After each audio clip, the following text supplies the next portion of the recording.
Good morning, class. Can you hear me? Can you see my screen? Good morning, everyone.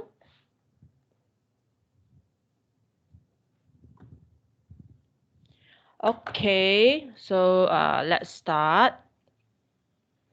Okay, so last week I stopped at break-even analysis. So I also demonstrated how to conduct break-even analysis by using Excel. So generally, just to recap, break-even analysis is actually to test, okay, what makes your profit become zero. So you can produce this table by showing the original value and also the break-even value. So basically the break-even value, which means that at this value, okay, your profit 2.9 million will immediately become zero. So which means that if your land cost increase to this figure, your profit will become zero. Okay, so from the comparison of original and break-even value, you can determine the percentage changes to see which variable are sensitive. Okay, then next analysis is what we call sensitivity analysis. So sensitivity analysis, which means that you make some changes in a few variable. So which means that out of so many variable, you select some of the key variable which you deem they are sensitive. So here, say for example, rental, building cost, yield, and your selling price, which are actually quite sensitive because the sensitivity, the definition, which means that if we change a bit this variable, it will affect your profit. Okay, so that's why when you produce your Excel, you are going to input a lot of variable. All these variable we call input.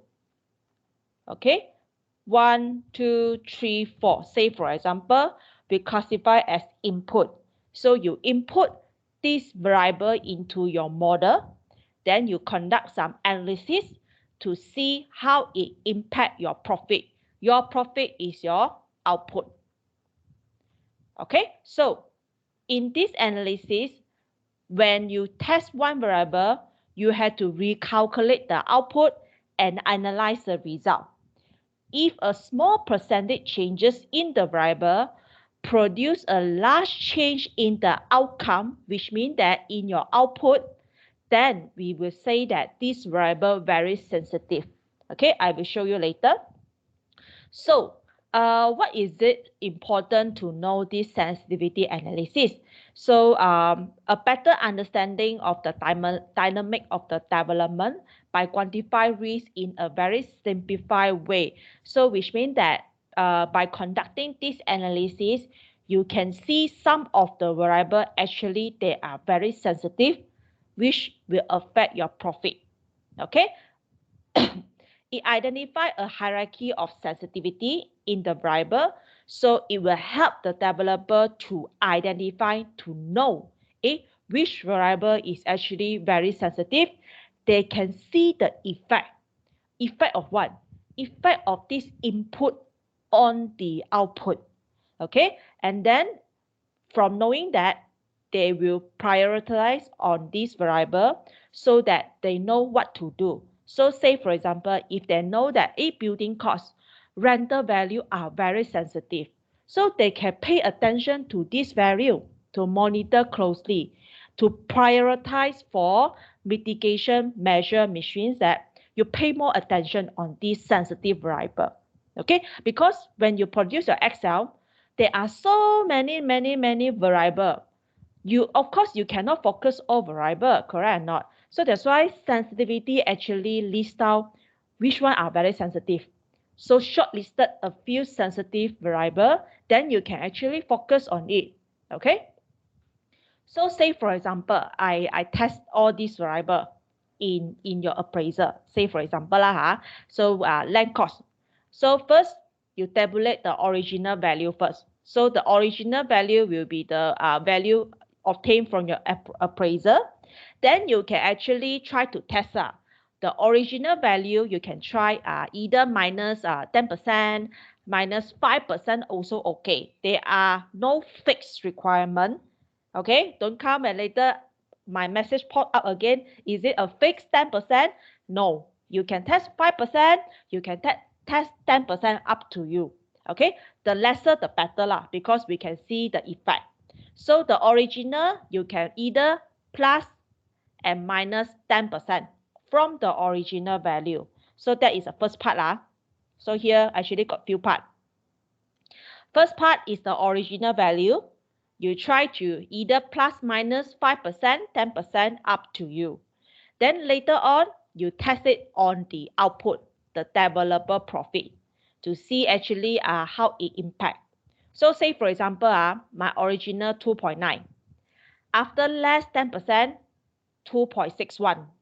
After plus 10%, 3.19. So first, you compute this part first, A.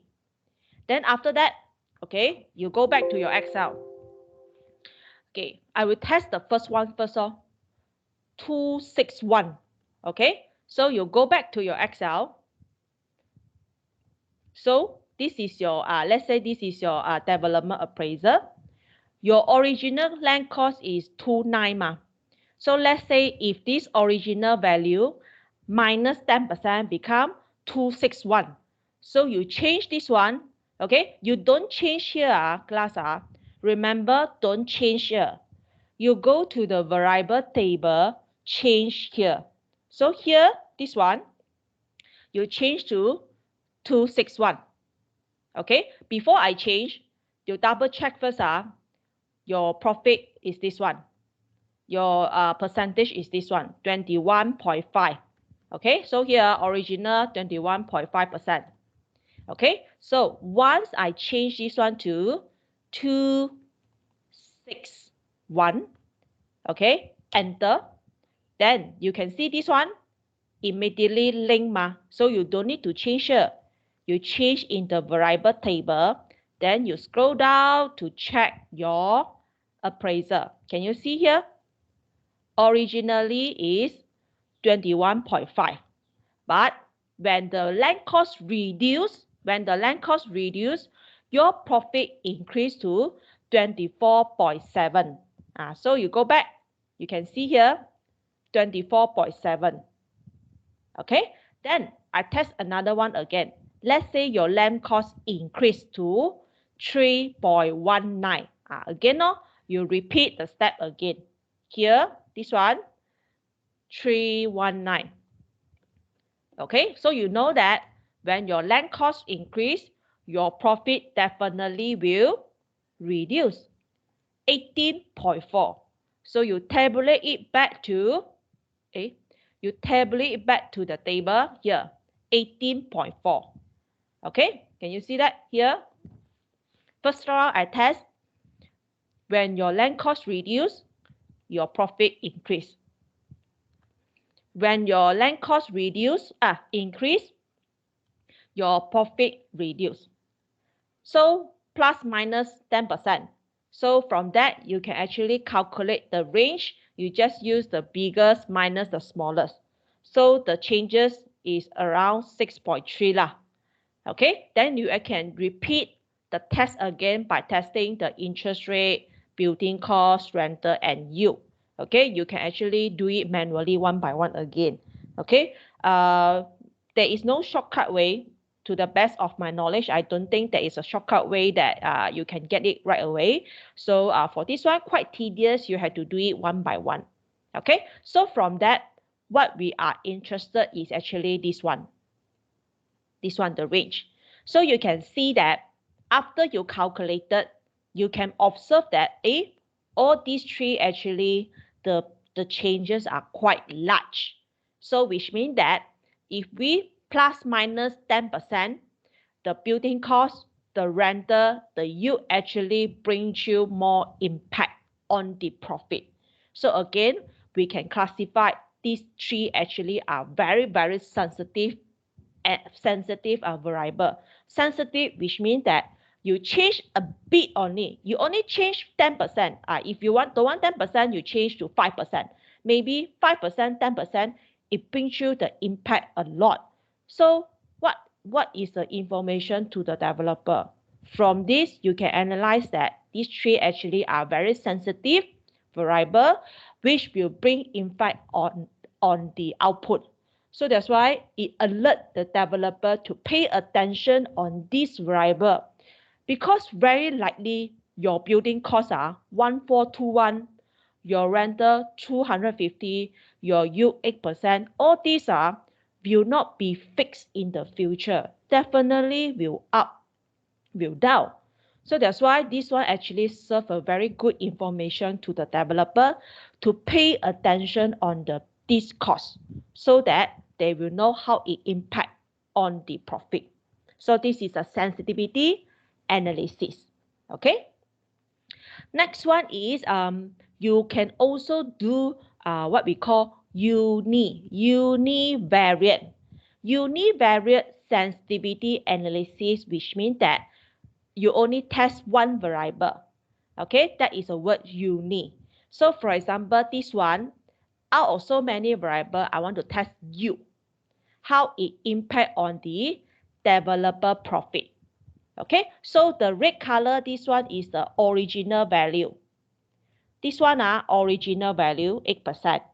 Then the profit is 2939. Okay, so we want to test this variable plus minus 0.25%. So which means that for univariate, you just want focus on one variable to see the impact on the variable profit. Okay, so for this one, we test yield plus minus 0.25%. Okay, so this one, you can go back to your Excel.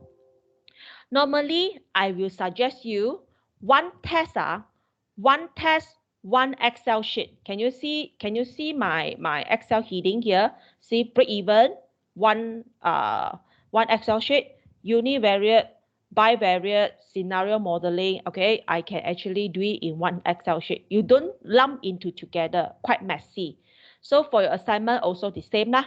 After you done your residue method, you can conduct a few analysis beside the residue method in one Excel. Okay, in one Excel, but you can divide it into a few Excel sheet. Okay, so here univariate. Okay, univariate, listen carefully the step. First, you remove the percentage first. The percentage is what I meant is this one. You remove this one first. This one remove first. Okay, you delete first. Okay, you must do the analysis below the developer profit in RM here. Can you see? Directly under here. Put your yield one column before the profit here. You don't put like this. You don't put directly under here. Cannot. Okay, you put it one column before your profit under here. Okay, don't write anything here. Here, this one leave it blank. Here, don't write anything. Start from here. Okay, 8% is the original value. Okay, then this one and this one, you plus and minus 0.25%. No? Okay, so you write it nicely first. This one, you write yourself first. Okay, then next step is you highlight like this. Please do not highlight like this. Please do not highlight like this. Okay, just highlight this boundary. Highlight this boundary. Okay, then you go to data. You must highlight first. If you like this, then you go to data lah. This one cannot do one. You must highlight the boundary. Go to data. What if? Okay, data table. Okay, data table. Last week is under the goal sheet. Here is the data table. You click. Okay, now one pop-up message. Row, column. Row and column. This one is row or column. Now I want to ask you. This one is row or column? Can anyone answer me? This one is row or column? Anyone? Can you put your comment in the message chat? Column. So you all say column, so you have to put in column, no? Here, column input cell, because this is column. This is the horizontal is row, but this is vertical. Vertical is column. So column input cell, you go back to find your yield at the variable table. At variable table, don't touch your appraiser. Click this one. Column input cell, you click the 8%. You don't click the yield. Some student very cute one. You go and click the yield. You click this one, nothing will happen, class. Okay. You click the 8%. Okay. Under the column, you don't go to the row. Go to the row, nothing happen also. So you go to the column. Okay. Then you see what happened. Then you click OK. So how you want to check whether the tests are correct or not? Definitely when you click, something will appear. But the question is, how are you going to ensure this one is correct or not? Very easy. You double check the original versus this one. This one, the original value 2939, this one should be same with this one. If same, which means that your test is correct already. If not same, then something happened already. Okay, this is how you check lah. Make sure the original value, the profit, same with this one. Then consider your test is successful. So from this, you can see that when your yield change plus minus 0.25, how it impact on your developer profit from a range. So say for example, if your yield increase, can you see your yield increase, high risk, high yield, high risk, your profit will reduce. When your yield reduce, your profit will increase.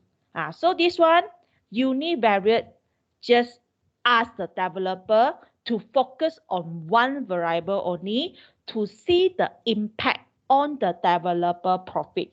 Okay, so this is the univariate.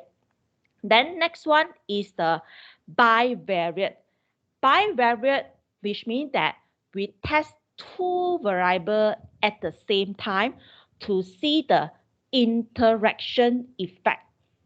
To see the interaction effect, or we say combination effect between two variables, which means that if A plus B, we want to see the effect. Just like lemon plus, let's say lemon plus what is nice leh? Lemon plus strawberry. Okay, let's say univariate, you just blend lemon, which is actually not so nice. So bivariate, you want to do some tests. Lemon plus strawberry, lemon plus orange, lemon plus, let's say, mango. You want to see the effect to test which one is nicer. So similarly, bivariate sensitivity, you test two variables to see when these two variables come together, how it impacts your developer profit. So it provides more information about what happens when changes coincide. When these two come together, see what is the spark. Okay, so let's say for this one, we want to test rental and the yield. So we know that the yield actually depends on the rental. So very careful when you do bivariate, the two variable make sure got some relationship. You don't do something they don't have the relationship one. Like let's say interest rate versus let's say land cost versus professional fee. Let's say you do land cost versus professional fee. It's like not really got relationship. So please make sure when you do bivariate, these two variables got some relationship. You think got some relationship. Okay, so say for example, I want to test yield and also the rental. The red color here, the red color is the original value. Okay, so if this one is similar to your developer profit, which means that the test is successful. Okay, I repeat again. The red color is the original value. So when the original value they coincide together, the developable profit here should be similar to your answer. Then your test is successful. Okay, so here I will show again. You go to the Excel. Okay, normally as I told you, I will open another Excel sheet. Okay, to do the test. So first of all, I delete first. Okay, for this test, for bivariate, you put the variable side by side. Side by side. Can you see? Just now univariate, you cannot side by side. You cannot, if you don't want to trust me, you go home and do the test yourself. You see can do or not. Okay? Bivariate under the profit, beside the profit.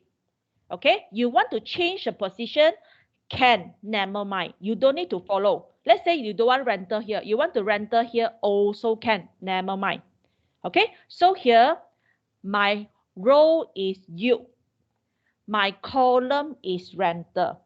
Again, my row is yield. My column is rental. If you want to shift the position, can, no problem. Okay, so similarly, highlight first. Highlight the boundary. You don't highlight like this. You don't highlight like this. Okay, it's not going to happen. Highlight the boundary first. Then you go to data. What if data table? Same with the univariate. You click.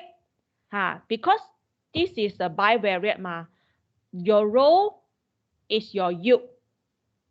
Your column is your rental. Okay, so you go up.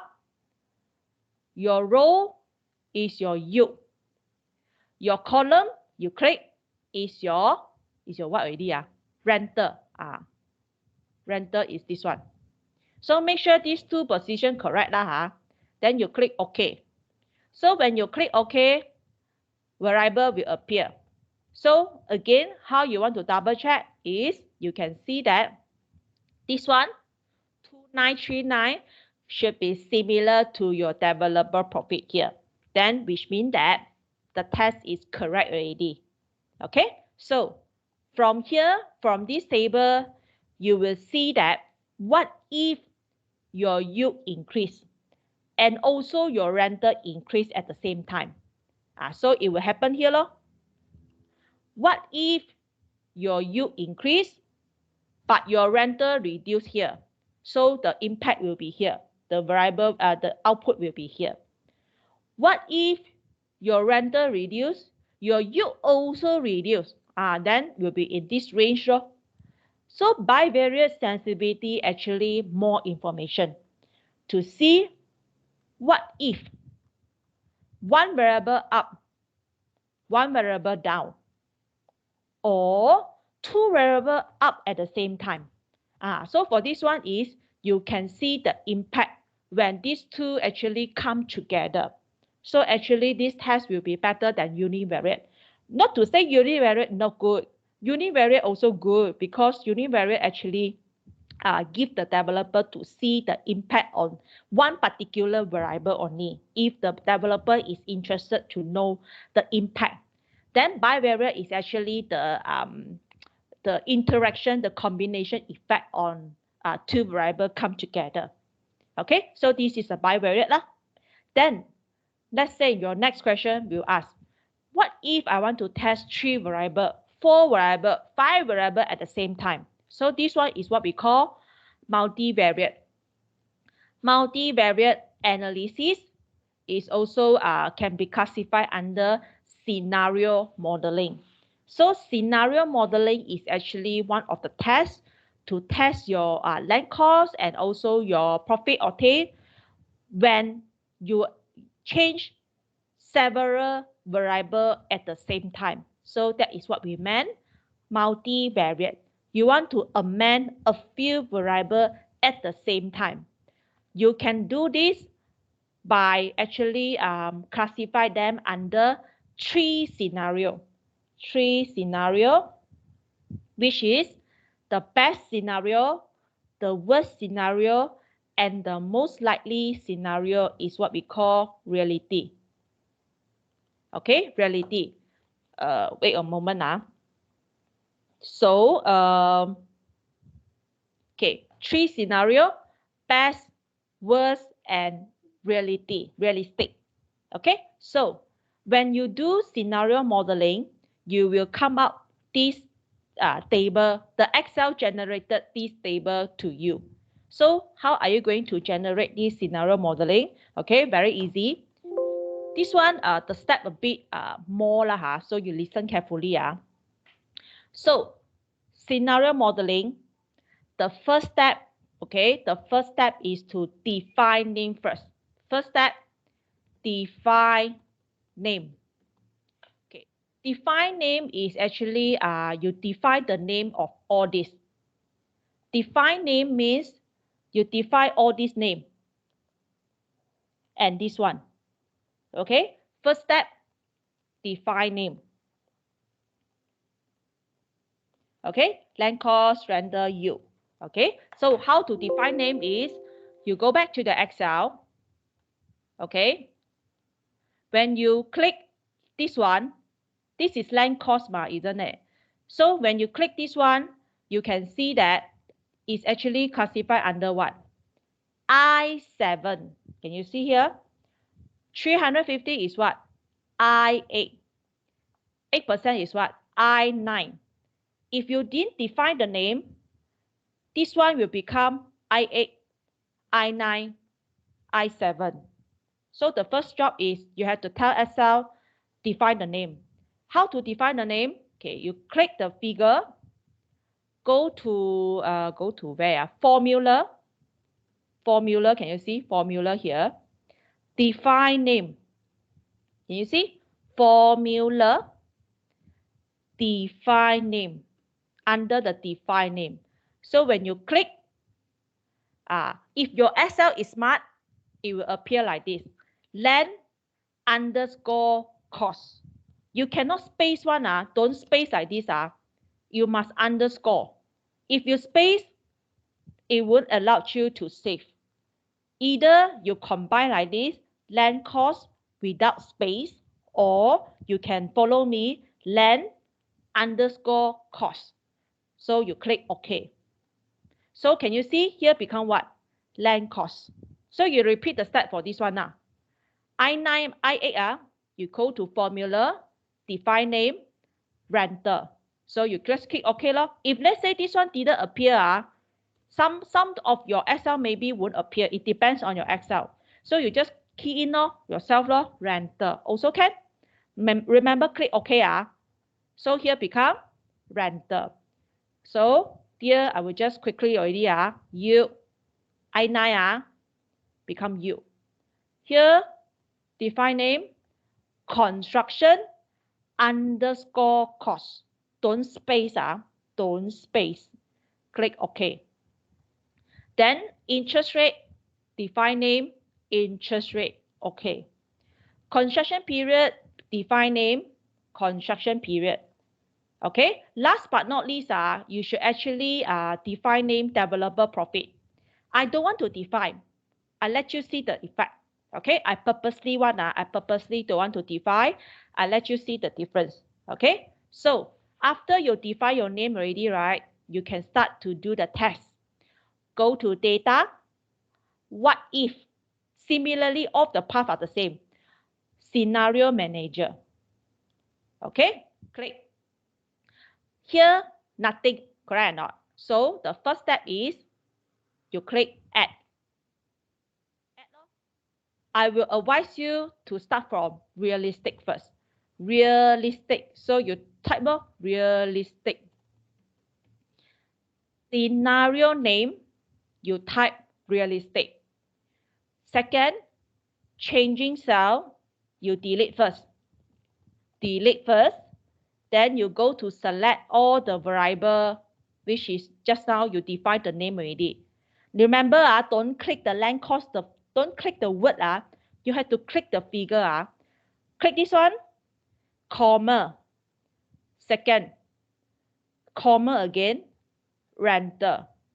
construction cost, comma again. Okay, so basically all comma. The last one the last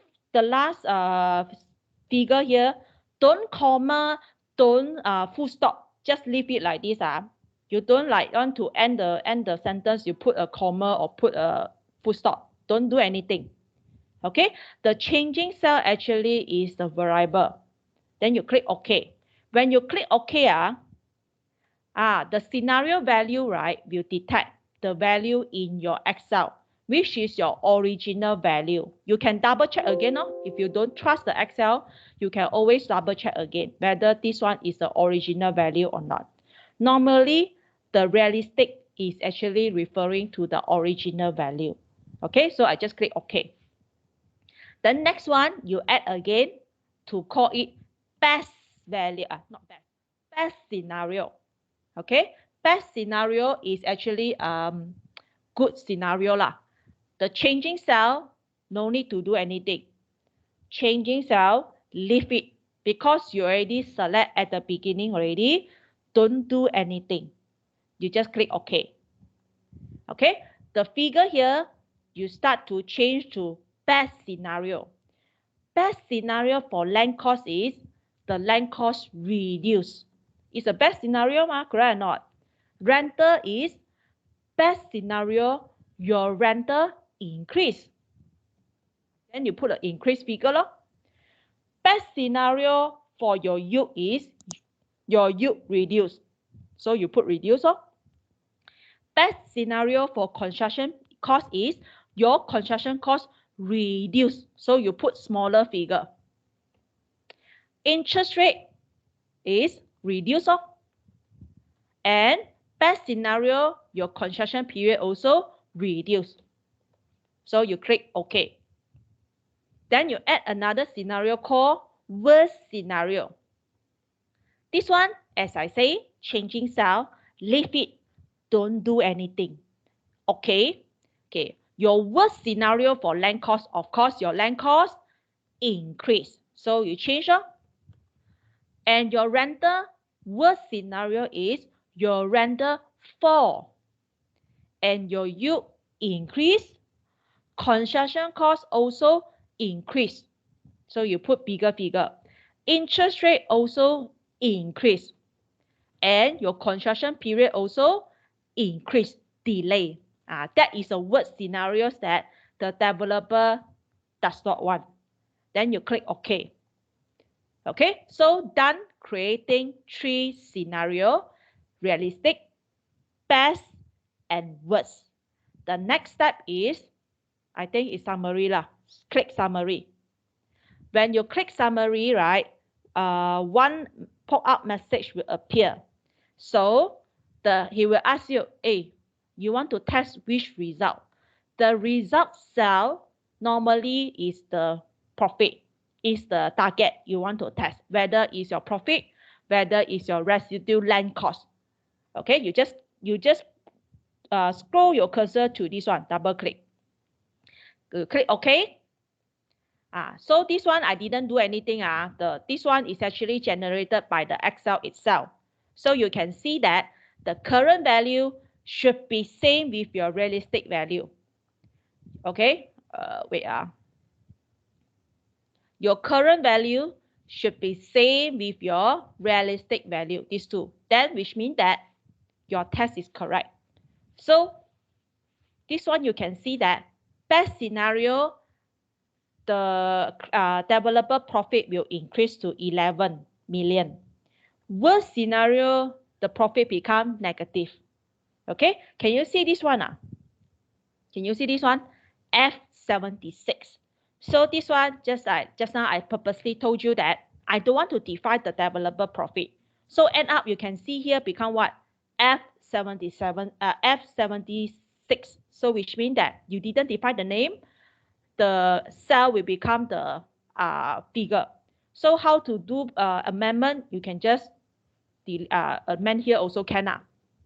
Let's say if you forget, you just amend here. Okay, these are some of the way. So the first step is very important. make sure you define the name first. Okay, so this one will be auto-generated by the Excel. Okay, so come back to here. So okay, this one will be generated by Excel. Make sure the current value similar to your realistic value. Okay, so this scenario modeling actually give you to see the what if the best scenario, what if the worst scenario.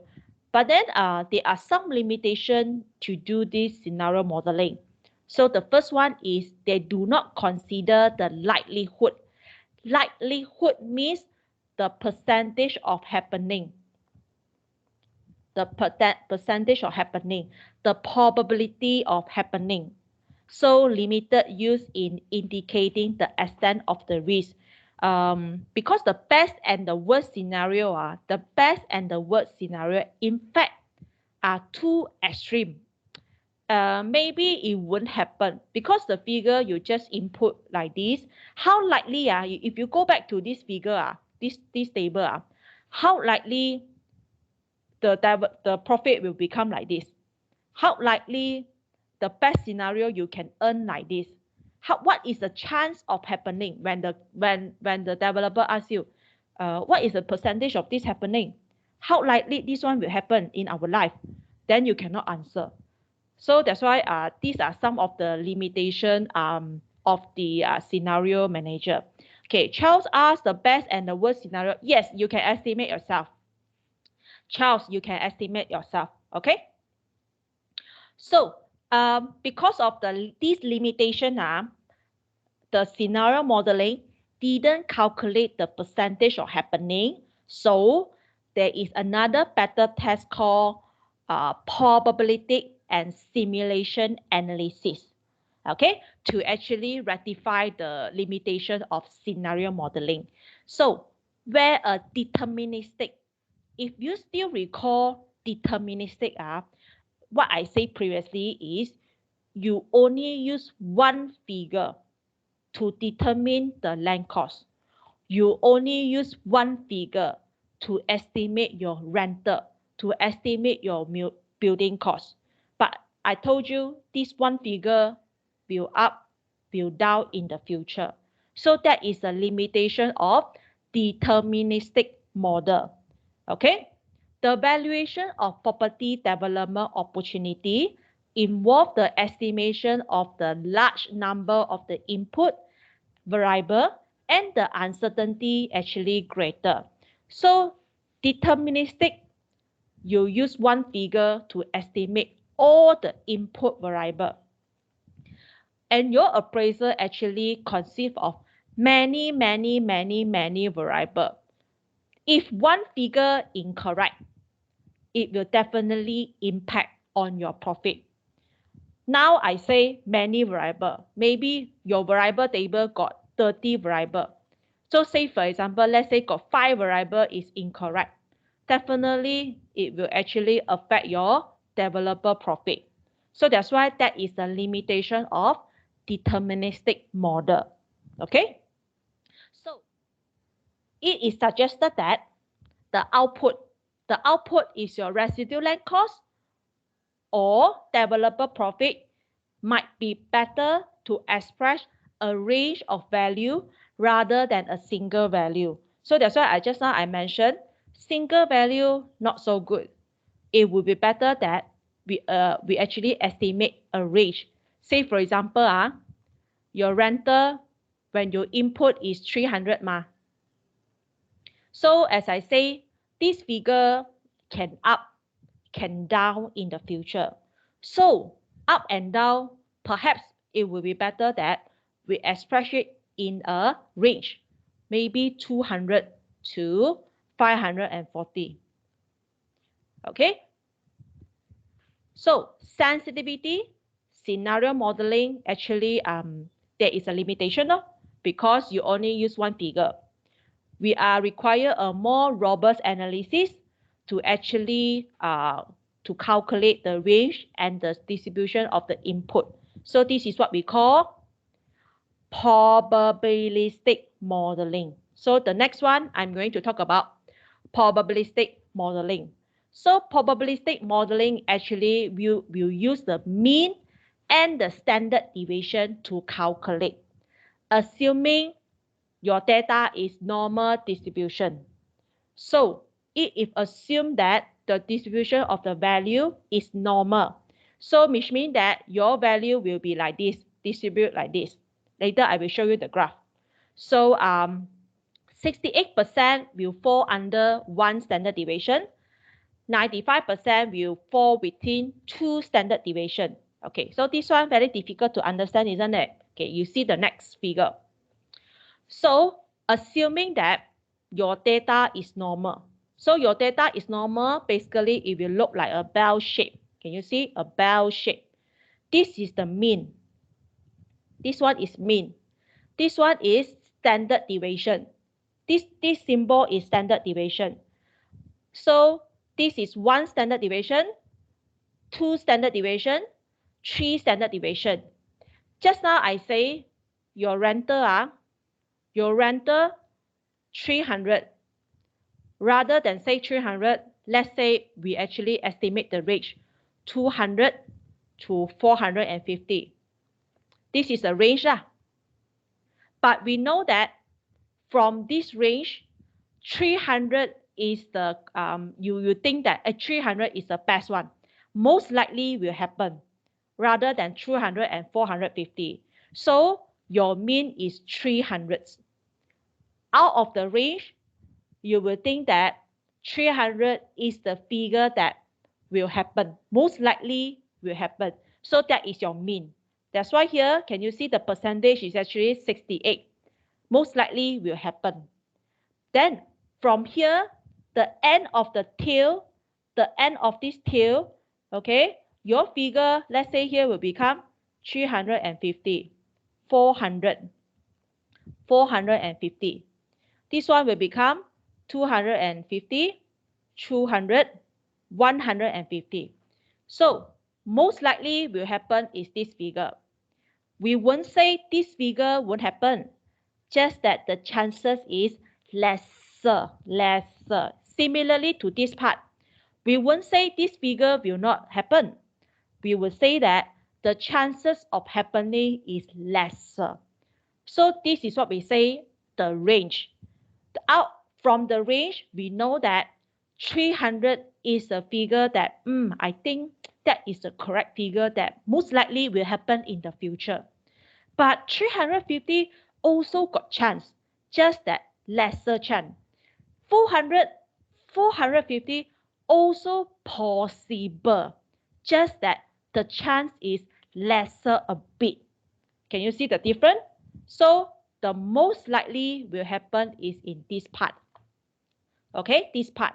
So just now, if you want to use one standard deviation, it's actually this part, 68%. These two add up together lah. Two standard deviation is this part. You add up, add, here become 95 lah. Okay, so here you have to decide whether you want to use one standard deviation or use two standard deviation. In this example, in this slide, I use one standard deviation. So which means that I will use this part onward.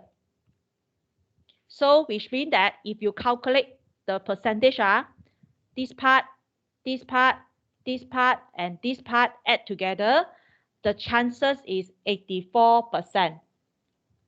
I repeat again, in this slide, I use one standard deviation. So one standard deviation actually is from here up to here. If you want to from here up to here also can one. The percentage is the different. It is the same because it's a mirror ma. Okay, so when you add up the percentage together, A, B, C, D is 84%. If you want to like this also can. A, B, C, D lo, the percentage still the same. So you remember this percentage, later I will explain. 84% is under the one standard deviation. Okay, later I will explain. Okay, so this is a step. This is a step, but I'm not going through with you lah. I straight away go to the calculation. You just imagine this is your residual method. Simple one. This is your residual method. So your site value is 5.6 million. The income 500,000. The yield is 7%. This is the original one. But we know that if 500,000, 7%, there is a possibility will increase and decrease in the future, which will affect this one. That's why your job now is to calculate the percentage of this happening. So in this example, I test these two, income and the yield. So next slide. I test income. I test the yield. So income, yield. This is the original value. This is the original value. But we know that 500,000, there is a chance will reduce. There is a chance also will increase in the future. The next step is you calculate the probability, the chances of happening. This one, you estimate yourself. You assume yourself. Okay? So, say for example, 500,000, I forecast 60%. 450, I think there is a chance will reduce because market not really good. So I estimate 30%. Then the rest should be 10% because add up together should be 100% one. Okay, should be 100%. But you don't do it in percentage. You put it in decimal. You convert it in 0.3, 0.6, 0.1. Okay. So that is a probability. This one, you estimate, you assume.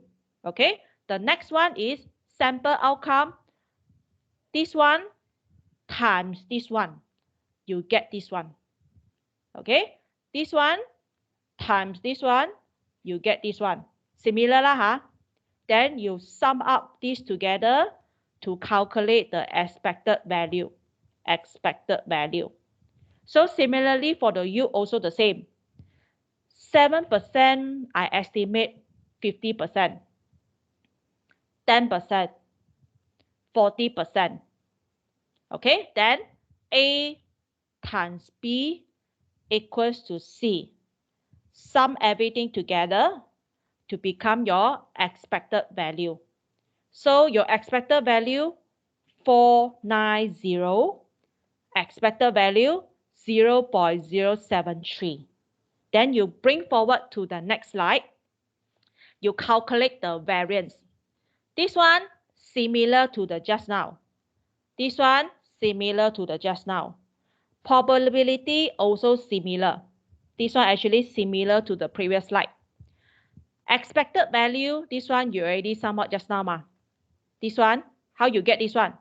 From here, from the yellow color one, you bring forward to the next one. So the next task is to get this one. You use A minus B.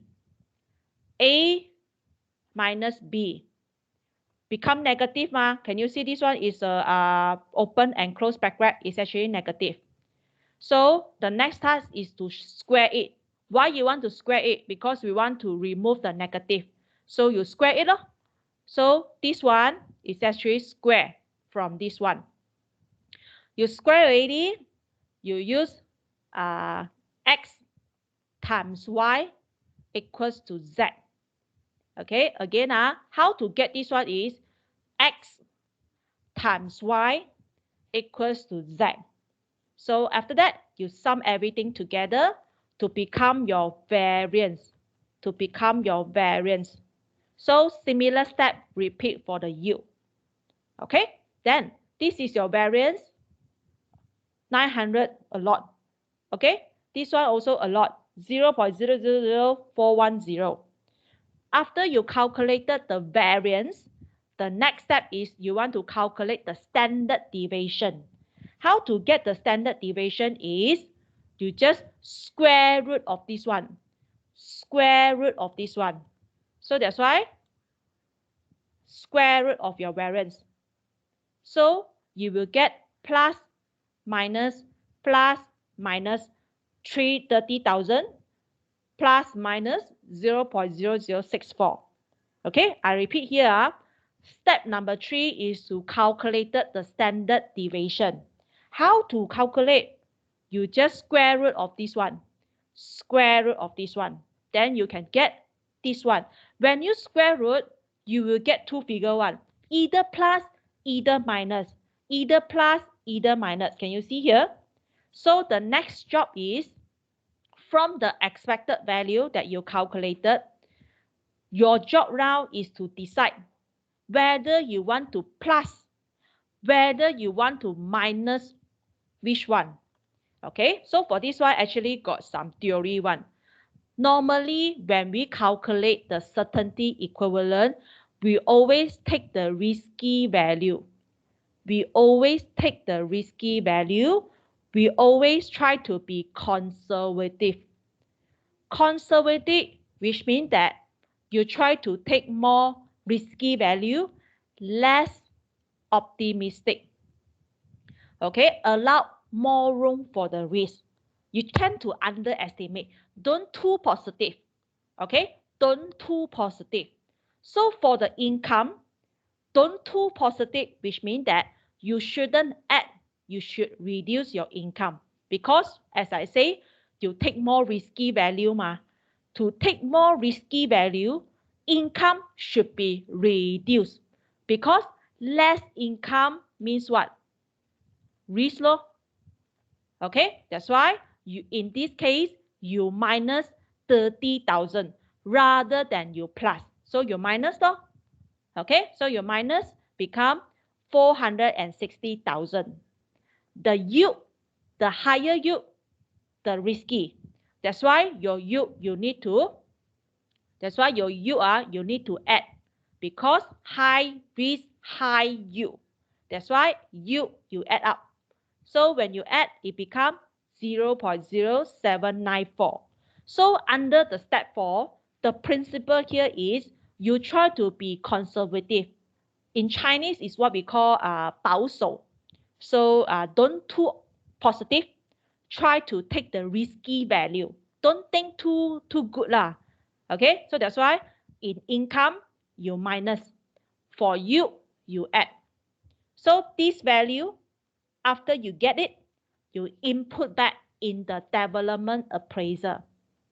Okay, these two values, after you get it, you input back to the development appraiser. So when you calculate, you will notice that, wait, I cannot see this one.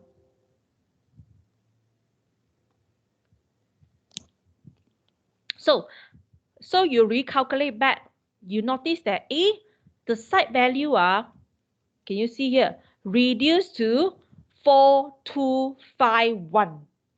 Original site value is 5644. 5644 is you only use one figure to determine without calculating the percentage of happening. But when you conduct this test by estimating the percentage of happening, like I mentioned 60%, 40%, 30%, you'll notice that your site value reduced to 4251. Okay, question now. What does it mean? Okay, it means that after you calculated the probability, this figure is 84% chances will happening. Why I say 84? Still remember this one, just now I asked you to memorize 84 or not. Because you use one standard deviation, which means that you got 84% of confidence. Okay, you got 84% of confidence, this will happen. Okay, so that's why after you calculated, which means that this figure actually 84% chances will happen. That's why rather than you offer 5.6 to your landowner, you can try to nego by using this figure first. rather than use this figure. Because this figure, it does not calculate any percentage of happening. But when you calculate certainty equivalence technique, you actually have 84% chances of happening if you use 4.2 to nego with your landowner. The remaining 800 minus 84 is actually 16. No? 60% is actually the chances you feel that maybe not will happen. But highest will be 84 lah. Just like when you do your SPSS, you will allow 5% error. But you will estimate 90% is correct. That is a significant value, isn't it? Most of you will say 0.05 ma. So which means that you got 95% confident level. 5% not confident only if you do your FYP SPSS. Similarly, in this case, your percentage is 84%. You estimate this one will happen in your life. 16% is the remaining, maybe will not happen now. So the certainty equivalent techniques actually tell the developer, rather than use 5.6 to nego, maybe can try 4.25 first, because you use 84%, you have 84% of the confidence. This value, this deal will complete, will jadi lah, will actually success. So actually this one better ma. Why you want to use 5.6, 4.2 even better? Because lower land cost actually is better for the developer. So that's why certainty equivalent technique actually tell what is the percentage you confident or not. Like just now univariate, bivariate, scenario modeling, they do not calculate the percentage of happening.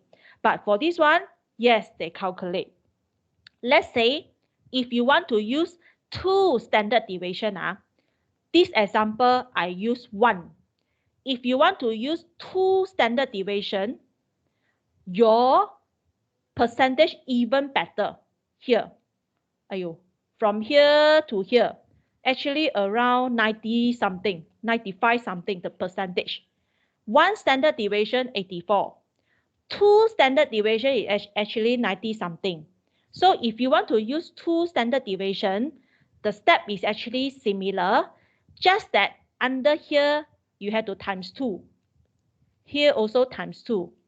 Because you use 2 standard deviation ma. I use 1. So 1 here actually nothing lah, no effect ma. But if you want to try 2 standard deviation, here you have to times 2. So which means here 60. Here you times 2 lor, 0.0128. Okay, so if you use 2 standard deviation, the percentage is even higher. It's even higher than the 1 standard deviation. Okay, so that is the certainty equivalent, which actually takes into account of the percentage of the happening. Okay, so this one I already explained now.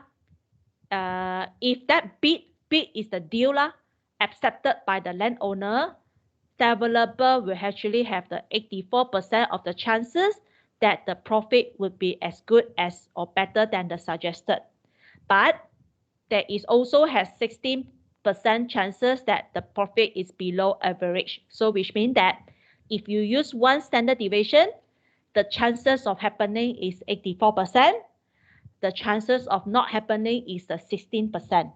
Okay. So before I give you a break, so for your assignment, listen carefully. Don't come and ask me to reconfirm again. For your assignment, you just do one residue method. Okay, I always tell you, always do residue method only. So for your risk analysis, okay, for the risk analysis, you do a few tests to test the residue method. Okay, I repeat again. I'm very scared later you all come and boom my message again. The risk analysis, you just do some tests which you think is suitable for residue method only. Which means that I don't want see profit method. If you do profit method, which means in the Excel, you got two. One residue, one profit method, then that one is wrong. Okay, I just want one residue method and a few risk analysis which you think is suitable for residue method only. Okay, so which means that some other tests are not so suitable, are not so appropriate, are not so informative for residue method. You try to avoid. That's why remember, quality is better than the quantity. Okay, so that is the assignment part. Okay, for the for your submission next 2 weeks Okay, so all right, let's say before go to the break, I have one announcement. Next 2 weeks, right? Next 2 weeks, we have one very good speaker, Datuk Cha. So Datuk Cha actually has a lot of experience in property and construction industry. So he also is our industry advisory panel, okay, for of our department. So he will come to give a very good talk about how are we going to adapt to new normal amidst industry disruption on Monday, 16 August. The time is 9:30 and the team code is the new team code. It's not this team code. So all of you have to join this team code immediately by using this one, YE3P5LT. So this one is very, very, very good talk, informative. And Dato Cha is a very, very good and very, very experienced speaker. So all of you compulsory to join and I will monitor your attendance. Okay, so not many people join yet, so I hope you can, I want to remind you that you can join now by key in this team code class. Okay, all of you must extend. All right, so right now 9:04. Okay, break for 10 minutes. Okay, come back at 9:14 a.m. Okay, remember scan your attendance and remember to join this team code. All right, I will see you later.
Okay, class, welcome back.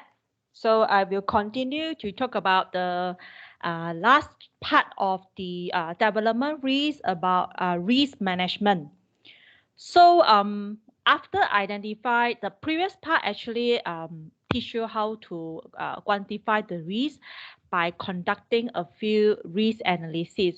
So the last part of this chapter mostly will talk about, since you know that if some of the variable are quite sensitive, so what are the steps we can do to reduce this uncertainty, to actually avoid to transfer or either to reduce the risk? So these are some of the things that we are going to talk about.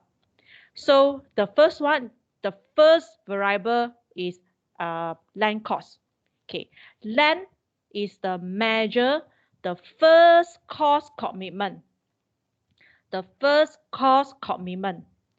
Why I say first cost commitment is when you kickstart a new development, what is the first thing you need to buy? Of course, it's a piece of land, isn't it? So that's why land cost is the first measure. Why I say major cost commitment? Because land is not cheap. Land is expensive.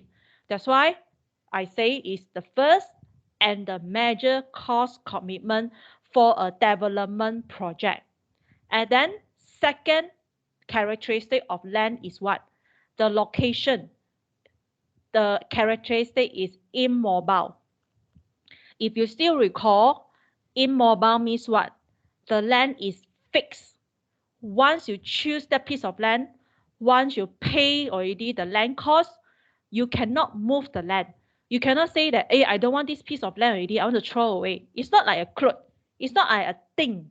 So land is a very big physical thing. And the location cannot be moved once you purchase already. Okay, so that's why these are the things that we have to take into consideration. So maybe first thing I want to ask you, what is the risk that can come from that piece of land? Anyone can answer? Anyone have any idea or not? What is the risk that come from that piece of land? Throughout a development, what are the risks that going to face by the developer when come from that piece of land? Any one of you have any idea or not? Maybe anyone can answer? Anyone? When you kickstart a new project, what are the uncertainty? What are the risks that come from that piece of land? Okay, good. Bad soil condition, which means that I will classify Wei Yan, your answer under contaminated land. Wait. Contaminated land. Hey, what else? One only, man. What is the risk that come from that piece of land? Okay, the first one is contaminated land. So which means that neighborhood natural disaster. Okay. Uneven land. Okay, first I talk about contaminated land first. You know that contaminated land, you will because when you see that piece of land, just like you see Charles, Charles look very handsome, man. But then when you actually talk to Charles, actually mix with Charles quite some time, Charles very childish one, got this kind of bad habit one, correct or not? That's why first signs you cannot see any problem. Similar to that piece of land, when you see that piece of land, does the landowner tell you, hey, that land contaminated already one, you know? Do you think the landowner will tell you this kind of thing or not? Of course, no, That's why the first thing, when the developer purchased that piece of land already, they had to conduct survey, the land survey, to find out the ground condition. Got human booth. Yeah, your answer very creative one. So when they actually found that piece of land, they need to do some survey. What survey? To investigate the ground condition, the soil condition, especially to find out whether that piece of land contaminated or not. Because when contaminated already, you need money, you need time to do rectification, to do remedy. Then only you can proceed to development. Then time, money spent. That is the thing, that is a risk, you know or not? That's why they had to take time to do the rectification. They had to take time to do the investigation. That is the first thing. Okay, I think I use the next slide first. So is what? Contaminated. So they need to do survey. They need to do investigation to check whether the land is okay or not. So all these things will take time and also cost. Because the landowner won't do this for you. The landowner won't tell you to got this kind of problem. Maybe they even don't know that land is contaminated or contains some sort of the other things. That is a thing, lor. So it take time and take cost. Second, when the developer want to kickstart a new development, they need to get planning consent. They need to get planning approval, especially when they want to change the land use, especially when they want to apply for higher plot ratio. Say for example, or they want to change the land use. Do you think 100% the government will approve? The local authority will approve or not? No. Planning consent, planning approval, planning application will take time. There is a possibility the government, the local authority might not approve your planning consent. That is a risk. What if you buy that piece of land already? But then the government, the local authority say, you cannot do this, you cannot. But you already buy already, correct or not? That is a risk, because a lot of uncertainty. We are not local authority. Maybe the agenda, they are planning, plan already changed. There is a possibility they might not approve your planning approval, or planning application take time. It's very lengthy. It might not say that today you submit, next week you got answer. It maybe will take up few months, then only you can get the answer. Then the third risk that come from that piece of land is you can recall to microeconomic that chapter. The last one, the redevelopment, the fragmentation of ownership.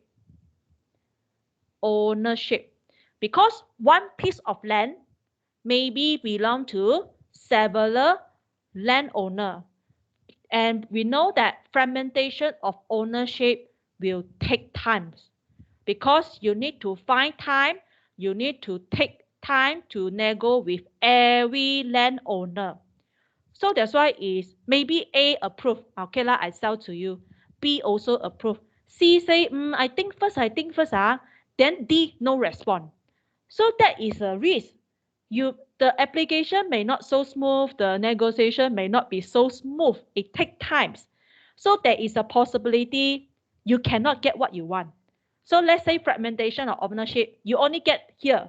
But this one, C and D, no response. Also, they don't want to Ryan you. So that is a risk that come from that piece of land. Okay, so that's why it takes time. It takes some cost. So there is a risk they might not approve. There is a risk the landowner say, I don't want to sell to you.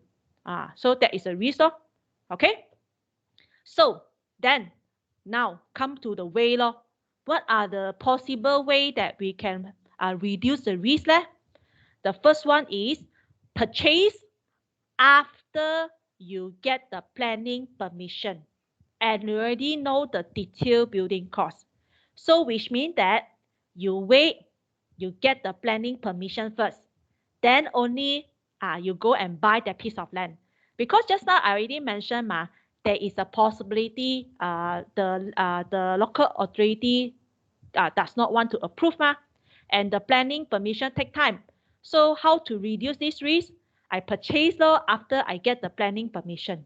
So now I want to ask you, if you are the landowner, you know that I already get the planning permission. I want to purchase from you. What would you do, class? If you are the landowner, you know that I already get the planning permission.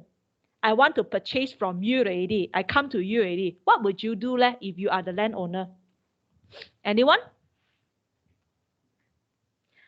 Increase the land cost, isn't it? Because you know I already have the planning permission already, or you start to naik harga lor. Correct or not? That is the pro and con. That is the economic concept trade-off. Okay, this one you have the certainty, you get the planning permission. But On the other hand, the landowner will increase the land costs because they already know that, oh, you got planning permission already, right? Definitely you want my piece of land. So I will actually increase my land cost off. That is the trade-off. Aside a land with planning consent, very confirmative planning consent, will have less purchase risk but higher cost. That is the trade-off. Pro and con, give and take, risk and return. So this one got pro and con, not to say a very perfect one. So it depends on the developer whether they can accept or not the higher cost with certainty in terms of planning permission. Okay? These two actually quite similar. The next one is rather than you use option one, maybe you can go to the landowner say to have a negotiation, a contract, which means that which is subject to the obtaining of a satisfactory planning consent. So which means that you go to the landowner say, let's say Kerling is the landowner. Say, Kerling, I take time to actually I'm planning to buy your piece of land. But currently, I'm actually doing a planning permission application take time. So can we fix the price first? Can we lock the price first? So this one, right, you actually go to the landowner and nego first. Nego and lock the price first. Of course, in this case, it's actually up to certain period lah. Because it is unfair, you tell the landowner, say, hey, you lock for me forever, wait until I get the planning permission, then only you sell to me. So this is actually not so fair. So perhaps in this auction, fix the price and fix the period, let's say 6 months. So within the 6 months, the price, let's say, is 1 million. So fix the price, 1 million within the 6 months. After 6 months, sorry lah, no 1 million already lor. Maybe I sell to other. Maybe I increase to 1.5 million already. So this one is subject to negotiation between the developer and landowner. Okay? This one, negotiate an auction to purchase the land by future date once the planning permission has been obtained. This one also quite similar to my explanation just now.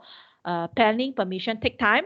Perhaps you can actually nego with the landowner first. And this one actually quite useful when deal with fragmentation of ownership. Because fragmentation of ownership, maybe you need to deal a few landowner. So that's why it will be better do negotiation first and lock the price, lock certain period first. That is more secure, that is a better lah. Okay. Last but not least is JV, joint venture, enter into the landowner, which means that you invite the landowner become your development partner. Okay. The last choice is you invite the landowner to become your developer partner. So now I want to ask you, what is the consequences if you ask somebody to become your partner? Anyone? What is the risk if you want to JV with the landowner? What is the risk?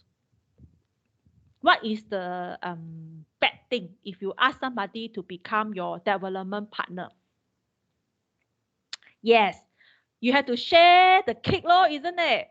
Previously, you own self eat one big piece of cake. Now, you have to slice one slice of a cake for the landowner. So JV actually got good and bad. Good thing is you get the piece of land. Maybe you don't need to pay the land cost because the landowner say, okay, I don't need you to pay the land cost. I'm still the landowner, but I want to share your profit. So that is the trade-off also, the economic concept. Give and take. Okay, if the thing that is feasible, they might actually share certain profit with the landowner. Together the risk, share risk and share profit with the landowner. So you can see out of so many choice, is actually pro and con. Got the good thing, got also bad thing. It depends on the development, their agenda and also their objective, which option is actually better for their project. Okay. All right, so to prove what I say, you can see that LBS Bina is actually one of the developer that plan more JV with landowner. Look at this sentence. As a property developer, we are always looking to acquire new land bank, and we will do so if a good opportunity presents itself. And subject to the group cash flow, we will always continue to look for landowner on a JV basis. Okay, so this one prove what I say just now lah. How you want to reduce the risk come from that piece of land, JV is one of the way. Okay. Similarly, this one is the most recent one. Okay, HoHub JV in JV to develop 11.77 acre of land in Ampang. So this HoHub sign an agreement with the major shareholder Lochee Group Sdn Bhd to JV develop 2 pieces of land. So this Lochee actually is owner of the land. So which means that HoHub actually JV with the landowner. So this one actually proves that JV is actually quite common in the property industry. Okay. All right. So next variable very sensitive is the building cost. So we know that building construction, a lot of uncertainty. Say for example, delay lah, VO lah, changes lah, price fluctuation lah. So actually, if I want to talk about risk of a construction project, I think I can talk one day, one night lah. So that's why to give you some overview, I think that there are many risks that can happen throughout a project. So what are the way that we can reduce is, some of the way is, you can see the first way is actually passing all or some of the risks and design responsibility to the contractor. This one is actually through the procurement method. Okay, to the procurement method, design and build. So as compared to traditional procurement method, design and build, which means that you actually pass the design risk and the construction responsibility to the building contractor. So this is one of the way lah. Then rather than say like this, a bit unfair lah, just like you bully the contractor like that, like passing all the risk to contractor, the better way will be the second one. So is the all party, not only the developer or the project manager, even the QS, even the architect and the engineer, they have the responsibility to monitor every aspect of the building contract, so that to solve the problem when they arise. So there are some of the way that they can actually solve it to monitor the project, rather than so selfish, so unfair, like you want to pass all the risk to contractor, like bully the contractor. Okay. All right. So what are the risks that come from building costs? You can see during the era of GST, when you purchase the building material, the construction services, you need to pay GST. Under the era of SST, you can see that construction services, building material exempted from SST lah. But then previous week ago, I showed you that our new government has the intention to reintroduce GST. So reintroduce GST might have the risk to affect the construction cost. We don't know yet lah, because we don't know the policy yet of the new GST whether the similar or whether a bit different. But I just want to let you know that there is a risk lah. When the government change some policy, okay, change some taxes, it might affect the construction cost. We actually, this one out of the control, out of the planning of the developer. Okay. Okay, next one will be the rental value. We know that when you estimate the rental 300, how sure are you in the future the 300 up and down possible or not? Quite possible, you know. Okay, so these are the risks. Your rental value might increase, might reduce in the future. Okay, what are the possible way we can reduce the risk? Of course, the first one is always use the reliable estimate. It can come from the property report. It can come from the agent. You can get the reliable estimate.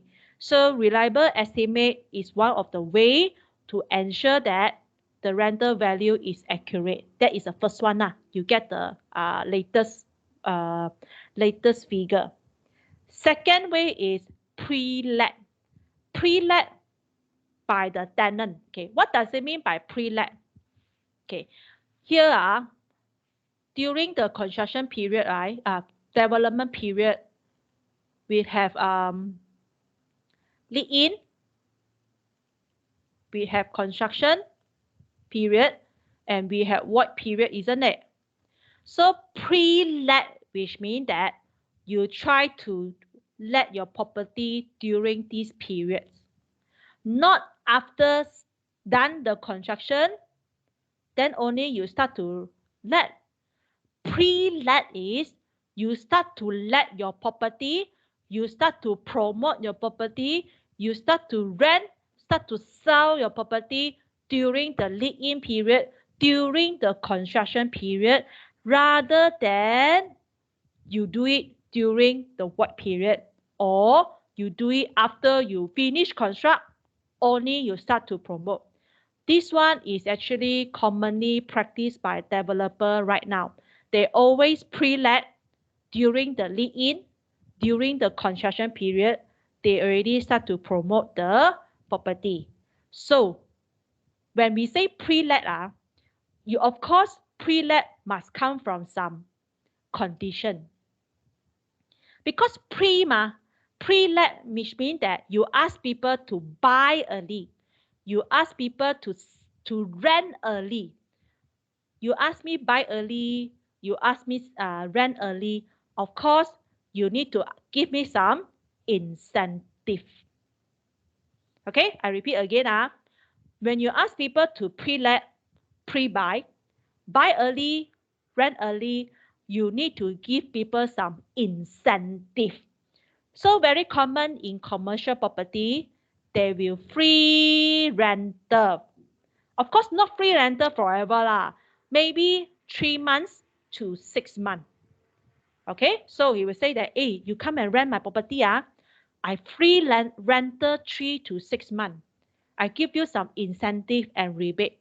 I give you some discount. This is what we call early commitment. Because actually, people also scared the contractor run away. People also scared your project will not complete on time. People also scared the quality not so good because they haven't seen the showroom yet. They haven't seen the design yet. So if you want to ask people to buy early, rent early, you must give some incentive So just like I say, free rental to actually reward the early bird commitment. So for residential property, right? Residential property, normally they will free stamp duty free lawyer fee free booking fee maybe they will free you kitchen cabinet or some of the aircon unit. So actually these are quite common in the industry.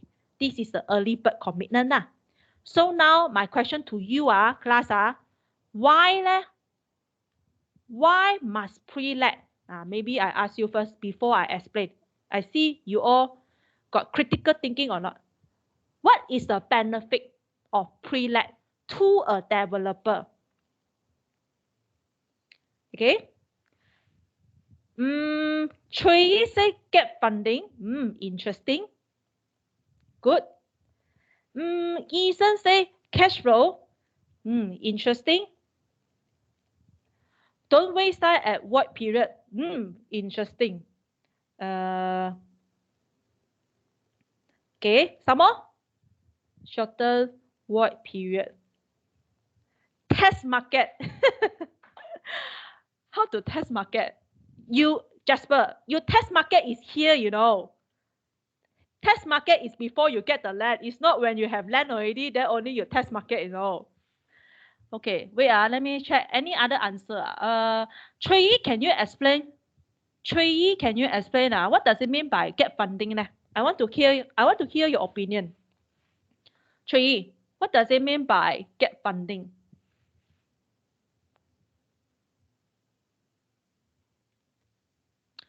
Chui,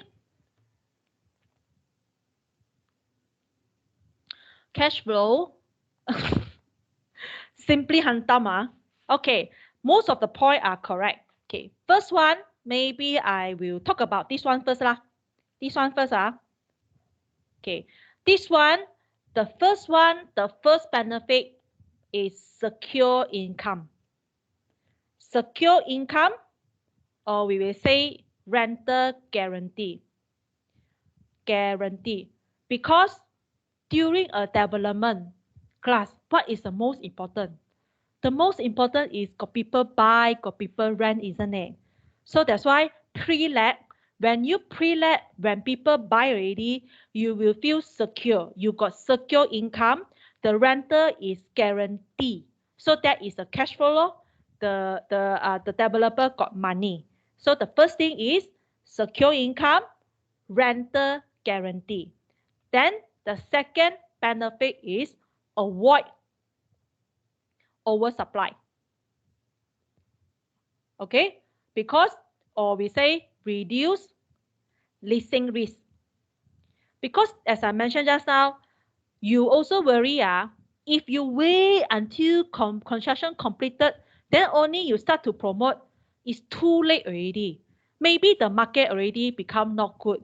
Maybe there are too many property released at the same time fighting with you also. So that's why the second benefit of pre-let is avoid oversupply, reduce the leasing risk in the future. Future is always uncertain. That's why we had to sell now, we had to rent now, we had to promote now rather than future. So second benefit, avoid oversupply, reduce leasing risk. Okay, then the point is polling answer is very good.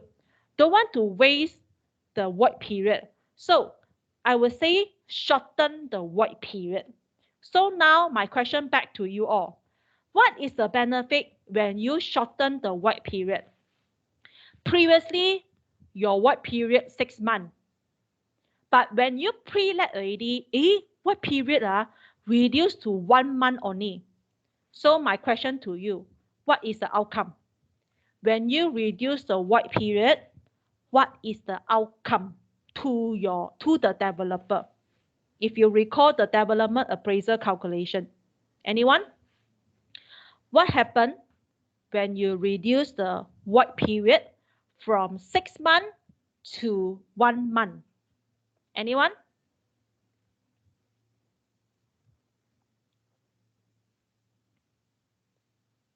Yes, correct.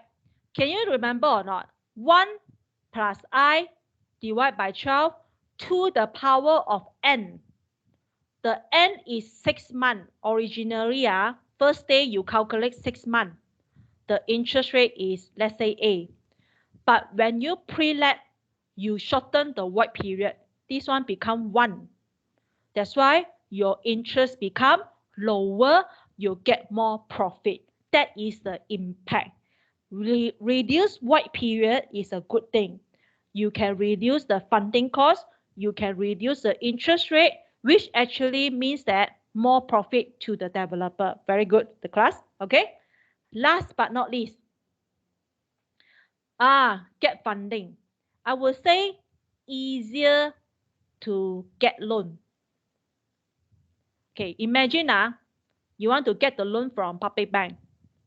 Okay, the public bank, of course, will look at your appraisal. The first thing they will check, they will ask you, any pre-let or not? Why? Pre-let is what? Secure income. When the public bank know that, you already pre-let 50%, the bank will feel what? The bank will feel confident.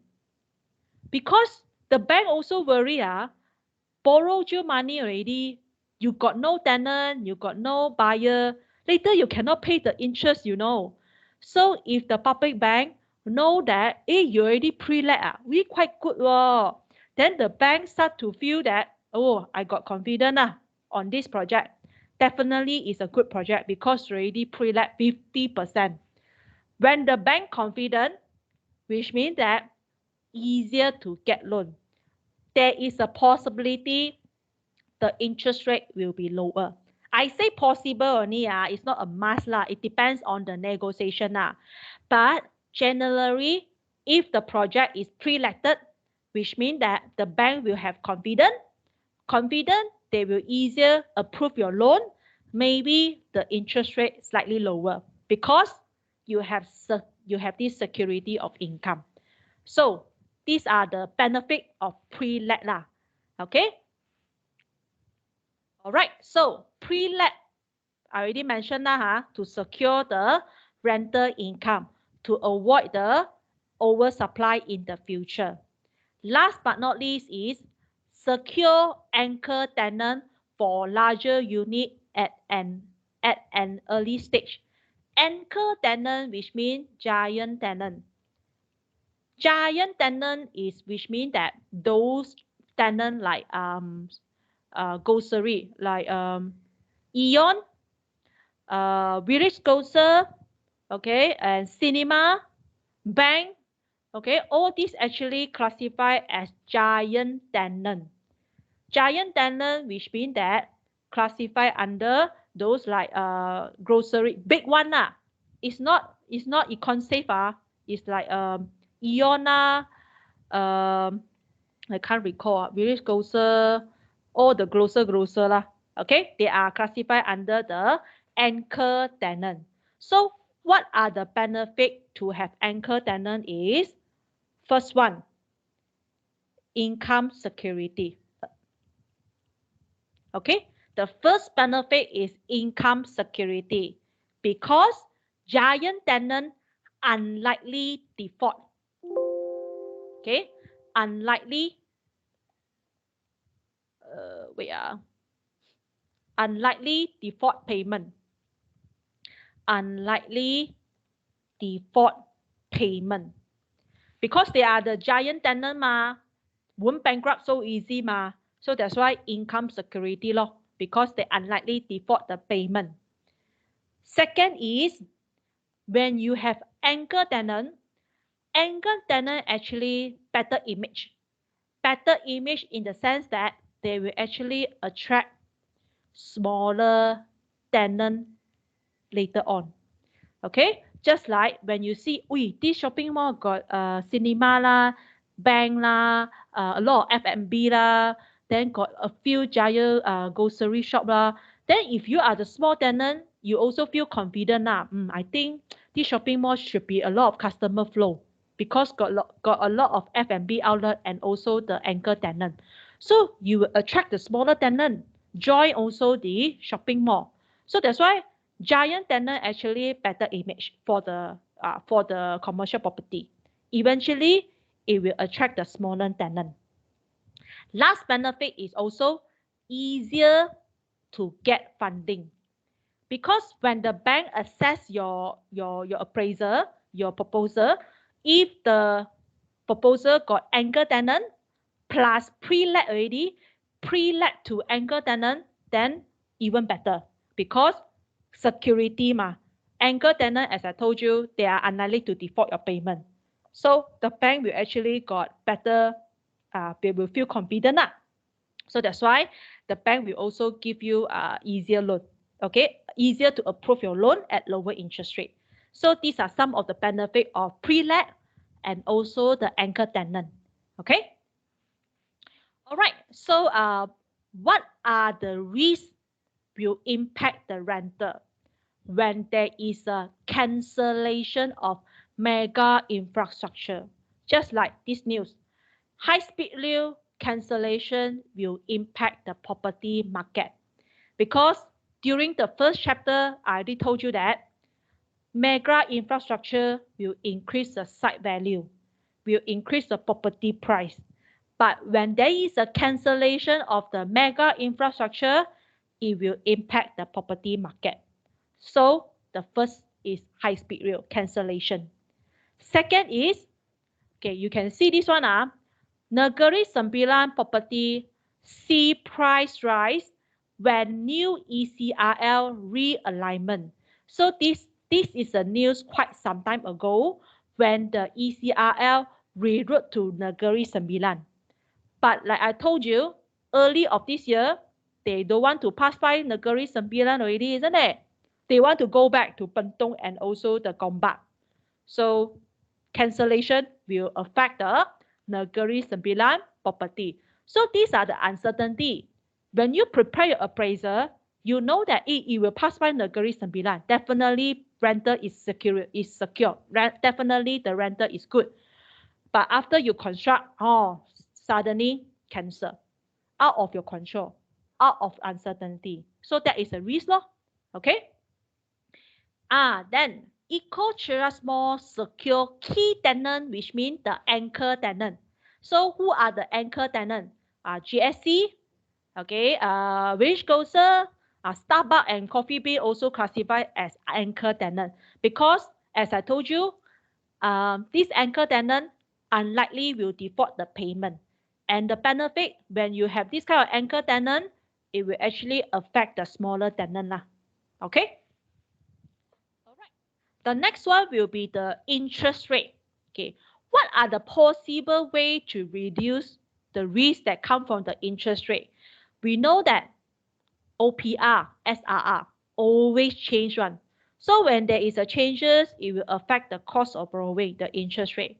So what are the way? The first way is fix or restrict the level of interest rate. Fix, which means that you can fix at 7%. Restrict, meaning to say that you can nego with the funder to restrict the changes, maybe 7 to 7.50 only. This one subject to negotiation between the developer and funder. There is a possibility they can nego to fix, to restrict the changes of the interest rate, because interest rate is always fluctuate up and down very frequently throughout a few years. So to avoid this fluctuation, developer can actually to fix or to nego to restrict the changes. This is one of the possible way also. Second, as I told you just now, pre-let, pre-sold, you reduce the void period. When you reduce the void period, the interest rate lower, the profit higher. So that is a benefit. I'm not going to repeat again. Pre-let, pre-sold will reduce the void period, which means that the cost of borrowing will reduce. Next one is forward funding to fix the interest rate. Okay, forward funding is what? Okay, I think I have one slide, right? Okay, forward funding is one of the funding way between the developer and funder. So in this arrangement, developer will sell the complete project to the funder. Okay, funder promise will buy over plus provide funding. Okay, I repeat again. In this arrangement, developer will sell the complete project to the funder before completion. Developer will sell the completed project to the funder before completion. Funder promise to buy over plus provide the funding.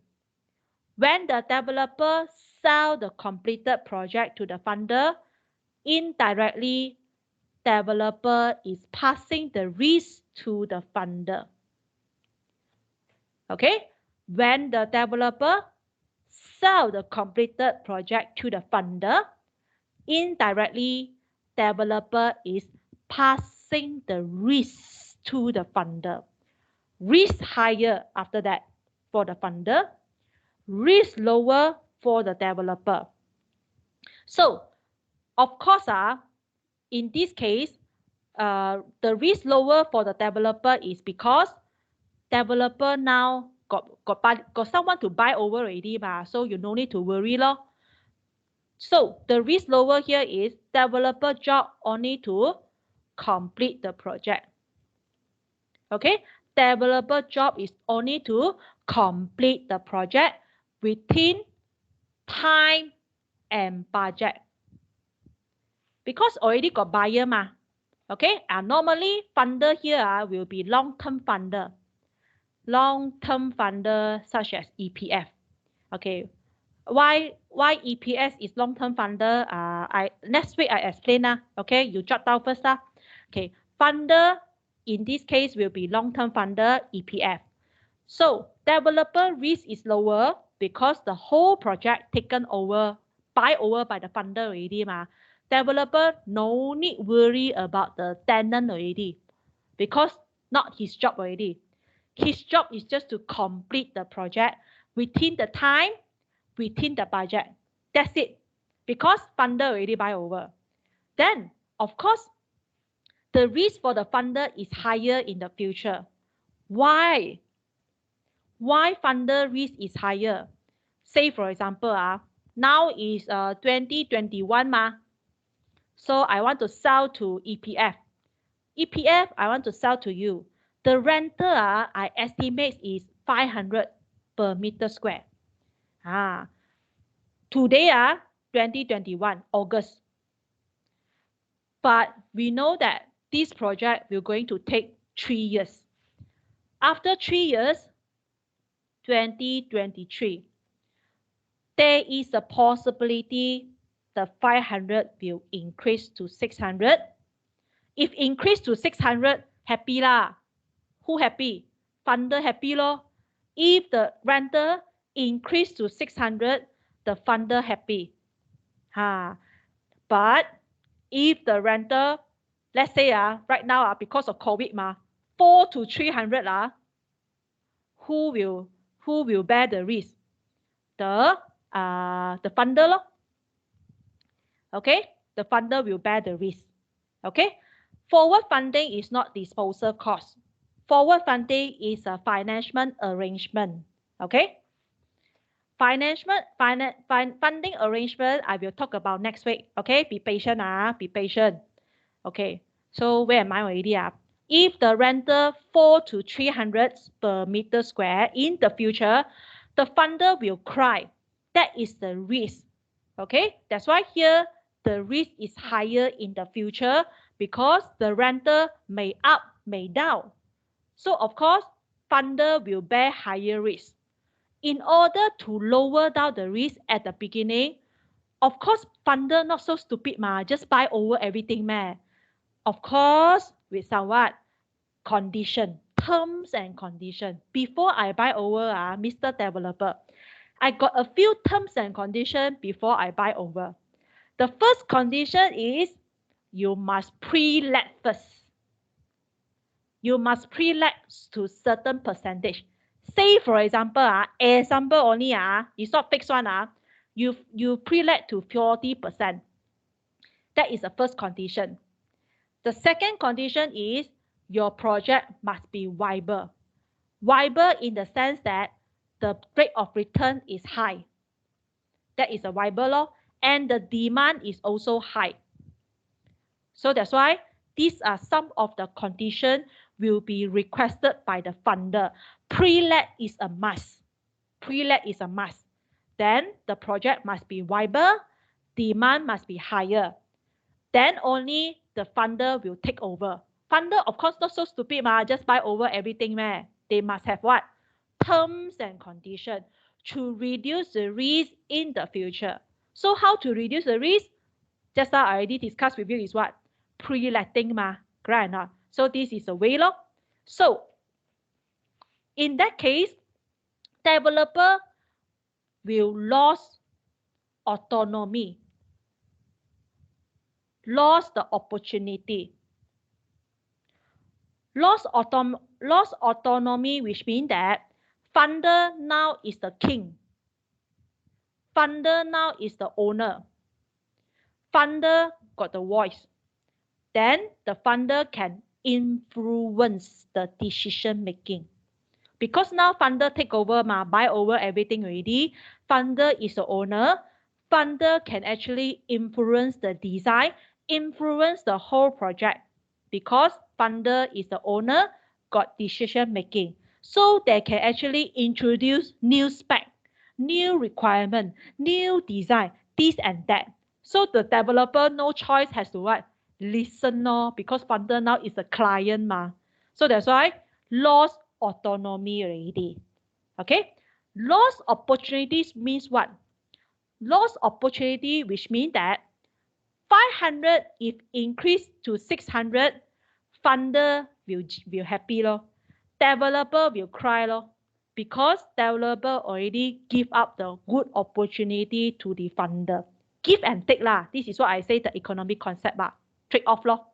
Okay, so developer in this case will lose the autonomy, will lose the opportunity to the funder. Then the funder will have major decision making. They take the higher risk. They take the higher risk in the future. If the rental increase, then they will enjoy this big piece of cake. Okay, so during this arrangement, during this funding, this is what we call financial arrangement. Okay, this is nothing to do with the disposal cost. Okay, this is actually will lock the funder into a interest rate. During this funding, they will actually discuss the interest rate. They will either fix the interest rate. It depends lah. Either fix, either restrict the changes. Okay, it depends on the negotiation. Okay, then during this arrangement, right, the funder also will require higher yield. Higher yield in the sense that the rental should be high, and then must be pre-let first to have the rental security. Then only the funder will decide to buy over. Because as I told you, when they buy over already, right, the risk is actually quite high. Okay, so that is a forward funding. So as I told you, forward funding, normally they will agree the interest rate in advance. Okay. All right. Last is yield. So yield is also quite risky because if you look at the yield formula, right, it actually refers to the rental divided by the property price. So actually, how you want to secure the yield is actually depends on the rental. Can you see the formula? The yield formula is actually equals to the annual rental divided by the property price. That's why you need to settle the rental first, then you can guarantee the yield. So some of the way I already discussed, you can pre-sold, you can pre-let. Pre-sold, pre-let is actually to secure the rental income. Okay, or you can pre-funding also. Pre-funding, which means that you secure most of the funding in advance from the funder to fix the yield already. Also possible. These are the some of the way. Okay. All right. Last but not least, what are the key takeaway from this chapter is throughout the whole chapter, I already mentioned a lot that a property development is actually based on the expectation of a future, which means that you forecast the future. When you do your appraisal, you are actually doing what? Estimate, forecast. But we know that future always filled with what? Risk and uncertainty, which is actually out of control of everybody. But what a property developer can do is actually at the early stage, they had to take their responsibility to find out, to recognize what are the major risks so that they can propose some of the way to deal with all these risks. So the best way is we cannot avoid the risk, but what we can do is we can identify the risk early. We can actually identify what are the strategy to reduce it in the future, to get prepared to face all these risks. So that is the whole thing about the development risk. Okay. All right. Okay. So I finished this chapter. Okay. Right now I will break you. We will actually have a short break, 10 minutes. Okay. And yeah. Okay. quiz time. Try to answer this very, very short quiz. Only 3 questions, okay? Answer this quiz.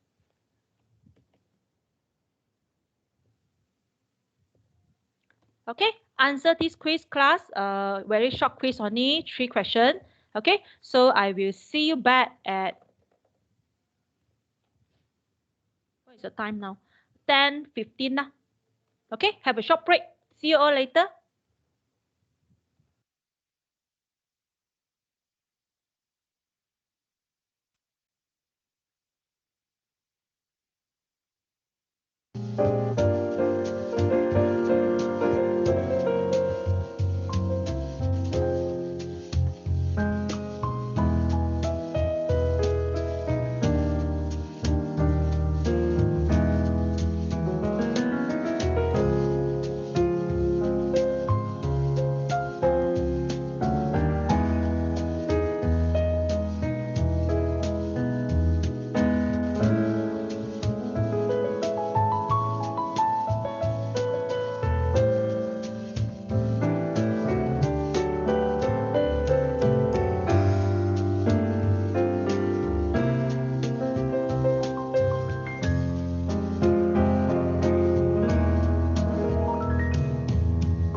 Okay, welcome back. All right, so today I'm going to talk about a new topic called development finance. So funding finance is actually quite important for a property development project because it is unlikely the developer got sufficient money to kickstart so many projects at the same time. So that's why borrow, get funding actually is an interesting topic in this course. So in this topic, we are going to find out how developer can get money, where are the sources, okay, and how are we going to convince the funder to give us the funding. That's why the market research that topic and also the development appraisal actually quite important. They will actually look at it, the market and demand and supply, and also the appraiser to see whether your project is viable or not. That only can convince the developer, convince the funder to give you the funding. Okay. All right. So we have learned about risk, how we can conduct some risk analysis by using Excel, and also just now we also talk about how can we manage some of the sensitive variable to avoid the risk. Hello, everything okay?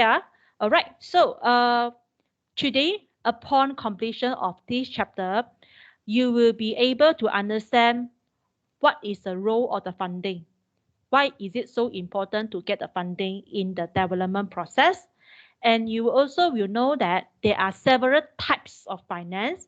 There are several sources of finance can be obtained by a developer. And last but not least is we are going to talk about the financial structure and also the arrangement. Forward funding is one of the financial structure under this topic. Okay.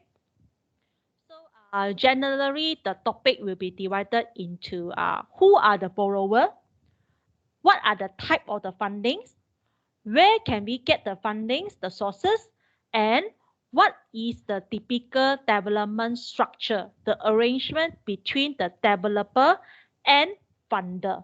Okay, so first of all, we are going to talk about the borrower first. Who need to borrow? In this case, who need to borrow? Developer. So I have some students they quite cute one. They very confused about borrower lah, funder lah, lender. Okay, so that's why don't confuse yourself. Borrower is developer. So in a development funding, borrower refer to developer. Developer can be divided into private, public. Under the private sector developer can be divided into investor developer or trader or merchant developer. Then public developer. Normally, public developer, their funding will get from the government. That depends on the government budget. Normally, public sector, very rare they will borrow lah. Most of the time, their funding will be get from government. Depends on the government national budget. Normally, they will allocate some form of the money for the public sector to build highway lah, to build road lah, bridges lah, hospital, school, and so on. So most of the time, private developer will need to get funding from external third party. Okay. Okay. First one, as the word say, investor developer. So normally investor developer, their aim is to get profit. That is an investor ma. Investor developer, in this case, they will hold. Hold also means retain, also means keep. Okay, they will hold, retain, keep the property very, very long time period. Okay, so in that case, they will get funding from a few sources. Say, for example, pension fund means EPF. Insurance company, these two classify under what? Long-term funder. Okay, Why we say long-term funder, be patient. In the next few slides, I will explain again. Haven't come to that slide yet, so be patient. So normally for investor developer, normally they can get funding from pension fund, they can get money from insurance company, they can also get funding after they rent the property. That is the income law. Or after they sell the property. So sales of their investment property. So normally these are the few ways the investor developer will get the funding. So just remember, investor developer tends to hold the property over a long time period. Okay. And for trader, or we say merchant developer, normally they don't want to hold. They don't want to keep the property over the long time. They tend to sell the completed development to long-term funder before the completion. Just like the forward funding just now. Remember the forward funding I told you? The developer will sell the completed development to the long-term holder before the completion. That is actually classified under the trader, the merchant developer. So which means that after the completion, after they complete the project, they want to say bye-bye already because they already sell to the third party, dispose to the third party. So in this kind of developer, we classify that under the trader or the merchant developer. Okay?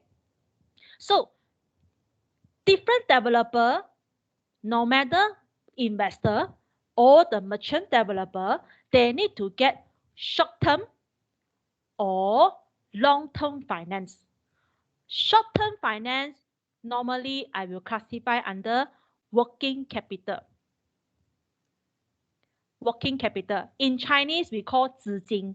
Okay, so short-term finance, which means that it serves as a working capital to pay the development costs over the development period, which means that you get the short-term funding just to pay the development cost. That's why I told you that is the working capital.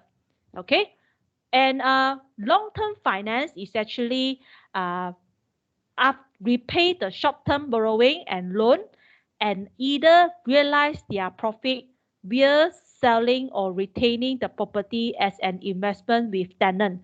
So which means that long-term funding not only funding to pay the development cost, but also funding for the retention. So which means that is the working capital plus retention as a long-term investment. So for merchant developer, they will take short-term. For investor developer, they will take long-term. Long-term finance is not just work as a working capital to pay the development costing, but they also get the funding when they retain the property over a long-term period. Okay, so you look at this timeline. So you know that the purple color one, this one is the total development period. Okay, so say we have the lead construction period, void period. So short-term finance is your working capital. So normally the developer, after completion already, after they find the buyer already, they will say goodbye. So normally this one, they will sell, they will dispose to third party. Just like I mentioned just now, they will transfer the risk, they will dispose to the third party before the completion, which means that their intention is, I don't want to keep this building one. I just want to build to earn some profit already. Then I want to run away already. So that is the intention. So they will sell, they will dispose to the third party before the completion. Then after done everything already, completed already, then they will just run away. They don't have the intention to keep the property. Okay, but for the long-term finance, okay, it works as a working capital, the first one. So that's why you can see the long-term finance, you use it to pay all your costing. But you can see that it lasts until the end, during the tenant occupation. Because after the void period, you start to have tenant already, ma. So your tenant start to occupy the space. But there is a problem is, you might not get 100% tenant. Maybe you just get 70%. Maybe you just get 80%. Because it's actually very difficult to get 100% tenant within the short period. So that's why that is the reason why the developer want to get more funding even though after the completion. So after the completion, they will take mortgage. So mortgage is actually a long-term loan. So long-term loan. So it's actually a long-term loan, at least 10 years, up to 30 years or 35 years. Okay, why they want to take this finance? Because after the void period, maybe they cannot get 100% tenant. When they cannot get 100% tenant, there are some unit cannot be rent, cannot be sell. So they have to bear the losses. So that's why the investor developer will also take the funding during this period to actually act as a backup. So in that case, you can see that here, the investor developer, they actually will retain, you keep the property. Okay, their intention is they want to enjoy stream of income. Okay, stream of income is actually endless. Just like I told you, for some of the commercial property, right? Why you need to use yield? Why you need to use YP in perpetuity? Because we assume that the income that you generated, you can collect forever.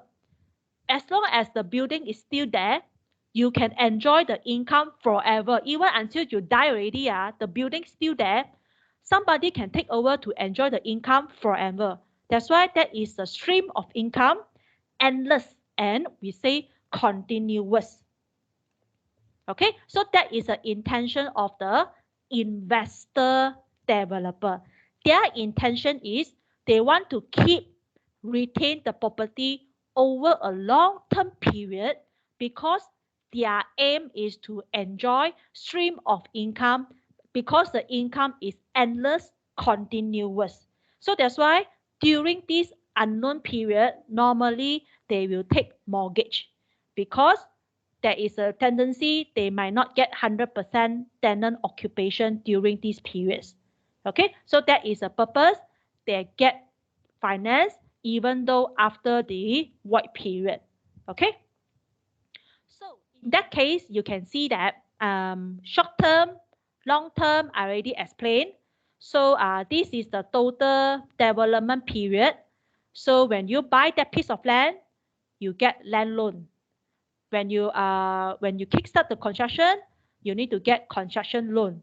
So normally you get funding from bank.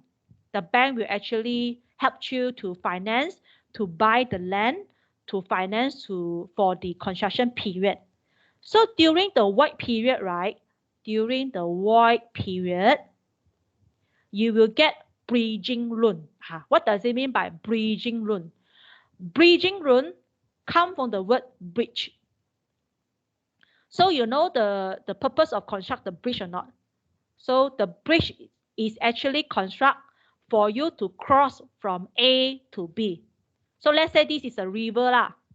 Here is a river. So why we need a bridge? Because it allows you to cross from A to B. So bridging loan is actually we call short-term loan. Very, very short-term loan only just to help you to cross from property A to property B. So which means that you have one property A, you already completed, but you still waiting the buyer to pay you. But now you want to kickstart another property B already. So that's why the developer can take this bridging loan, very, very short-term loan only. When they get the money from the A already, they already got the cash flow, then they can finance for B. So that's why bridging loan is very, very short-term loans just to allow the developer to cross from property A to property B.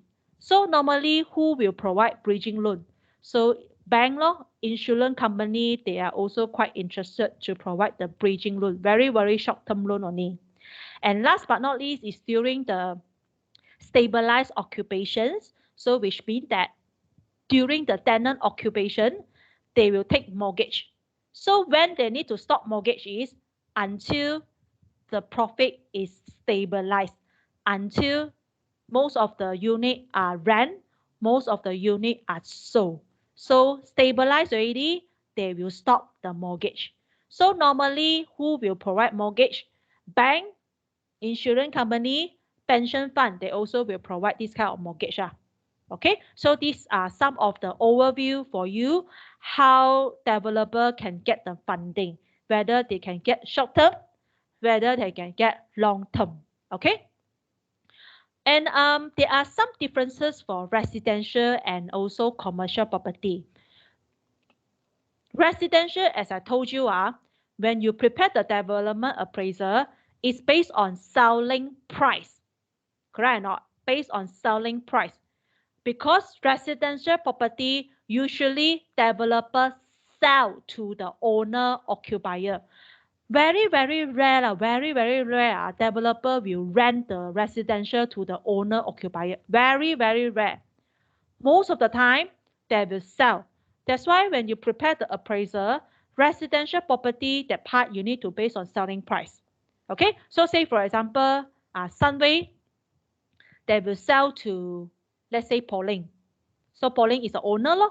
So Pauline is the owner occupier. Normally, Pauline need to take out mortgage with the bank or other building society to finance their purchases, which means that very common in the industry is you just need to pay 10%. The rest of the 90%, you can get bank mortgage to help you. So your mortgage can be 30 years, can be 35 years. Depends on your age. Okay. Then for commercial property, slightly different.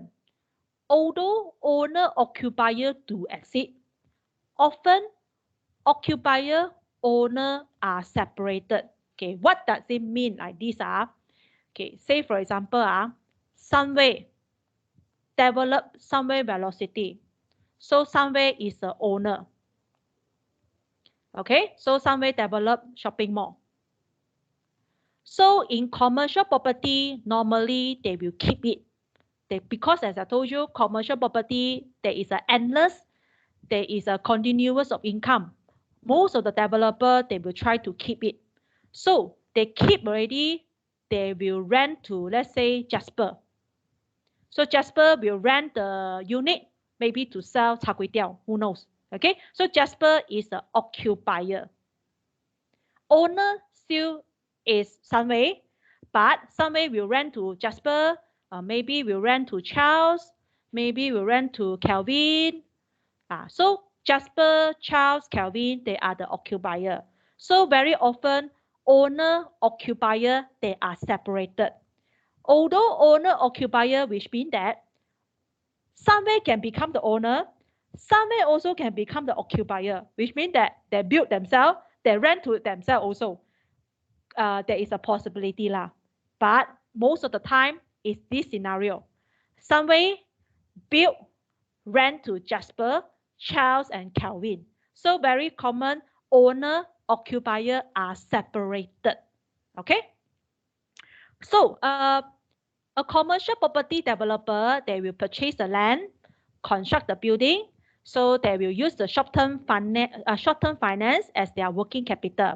Then the developer will let, as I told you, they will rent out to one or more tenants. Why? Because that is a stream of income. But there is a possibility also, the stream of income, they want to sell to the third party, just like I mentioned just now, EPF. There is a possibility also. So in that case, they are the merchant developer. They are not the investor. Okay? All right. Yes, still got time. I want to top this part. This part is very, very, very important. Important in the sense that if you get confused, then you will go to Holland already. So this class, please listen carefully.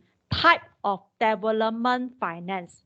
Okay, so this one, this point is very important. I think I want to repeat 3 times. So now first time. Financial property development is different from property investment. In property investment, I teach you, you can invest in property. You can invest in share. You can invest in bond, isn't it? During the chapter property investment, I teach you, okay, you can invest in property, you can invest in share, you can invest in bond. Share is equity, bond is debt. Today, I'm talking about financing. Financing can be divided also into debt finance, equity finance, but then they are different. Not to say different, they actually are the same. Just the way you explain, in your answer, it must be different. This one, very important. That's why tutorial number 5, please do not miss. Please listen carefully during tutorial 5. I will teach you how to explain, how to give a good answer. Because if you talk wrongly, if you talk about property investment in the chapter finance, then you will go to Holland. So it's quite serious. So that's why when we talk about financing, it's different. Okay? So now this slide, listen carefully. Sunway Berhad is the developer. So they are borrower. Borrower which means that they need to borrow money. They need to raise fund. F-U-N-D. Raise fund means raise money. That's why just now I mentioned for a developer, their money is very limited. They definitely do not have sufficient capital to kickstart all projects. So very common, they need to raise fund. They need to get money. They need to borrow money from different sources. The first one is what we call debt finance. Second one, equity finance. I think I talk about equity first. Equity finance, which means that developer can issue share. Developer will issue share. One of the example of equity finance is they will issue share to the public. Public like us, I can buy, Pauline can buy, Charles can buy, everybody can buy. When they buy already, we are the shareholder. We buy, we actually supply the money to Sunway. So Sunway issue share to the shareholder to get the money.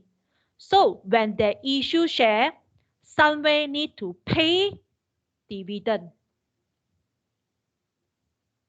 But then the dividend, as I mentioned, is not fixed. It's not fixed. Depends the company performance. But generally, if Sunway perform very well, Sunway need to pay dividend to the shareholder. So issue share equity finance, which means that you need to share profit with others. Okay, so you pay dividend. Okay, then shareholder, you know that shareholder, they are the owner of the company. Okay, they are the owner. So they got decision making. Okay, I write here first. So you understand this part. They issue share to the public. The public buy already. Sunway got money. So Sunway kickstart their project. If they earn profit, they have to pay dividend. But the dividend is not compulsory. It depends on the company performance. Then go back to here. Sunway can raise fund through debt finance. Debt finance, which means that they can issue bond. They can issue bond to the public. So anybody also can buy. So when they buy the bond, we call it bondholder. We also call them lender. We don't call it shareholder lah. So this part you should be quite expert already. So in this case, maybe I test you again. Okay, class, when developer issue bond to bondholder, they need to pay what? Anyone remember or not? Don't remember, you come back next year, you all. If any one of you can't remember, you come back next year, January, to repeat the course again. What is the thing they need to pay to the bondholder? They pay what? Yes, good. Charles, you no need to come back already. Similarly to Yuan Yuan, they pay the coupon rate to the bondholder. That is the first commitment, isn't it? Now I want to ask you, what is the second commitment? They need to pay back what? Other than pay coupon rate, they need to pay back what to the bondholder at the end of the maturity period. Very good. Okay. Pay back the initial capital. Correct. That is a promise. Remember or not? But equity, the other, equity, no, don't have. But for bondholder, developer need to pay coupon rate fixed yearly as promised. At the end of the maturity period, developer need to pay back the initial investment. Can you see the difference I explained or not? In property investment, I say bondholder receive coupon rate. Bondholder receive back the initial investment. Shareholder receive dividend. Shareholder will not get back the initial investment. But today, in this topic, financing topic, you cannot say like this. You cannot explain like this. You have to talk from the developer perspective. Because this topic is development funding. So your answer should always start from developer have to pay coupon rate. Developer has to pay back the initial capital to the bondholder. So you don't terbalik. If the question comes from funding, you talk about developer perspective. If the topic comes from property investment, the topic, you talk from investor perspective. So don't mess up these two, because although the way you write is correct, but it's actually not right. We are talking financing. So that's why your answer should come from the developer perspective. Okay, so here you pay coupon rate, you pay back the initial capital.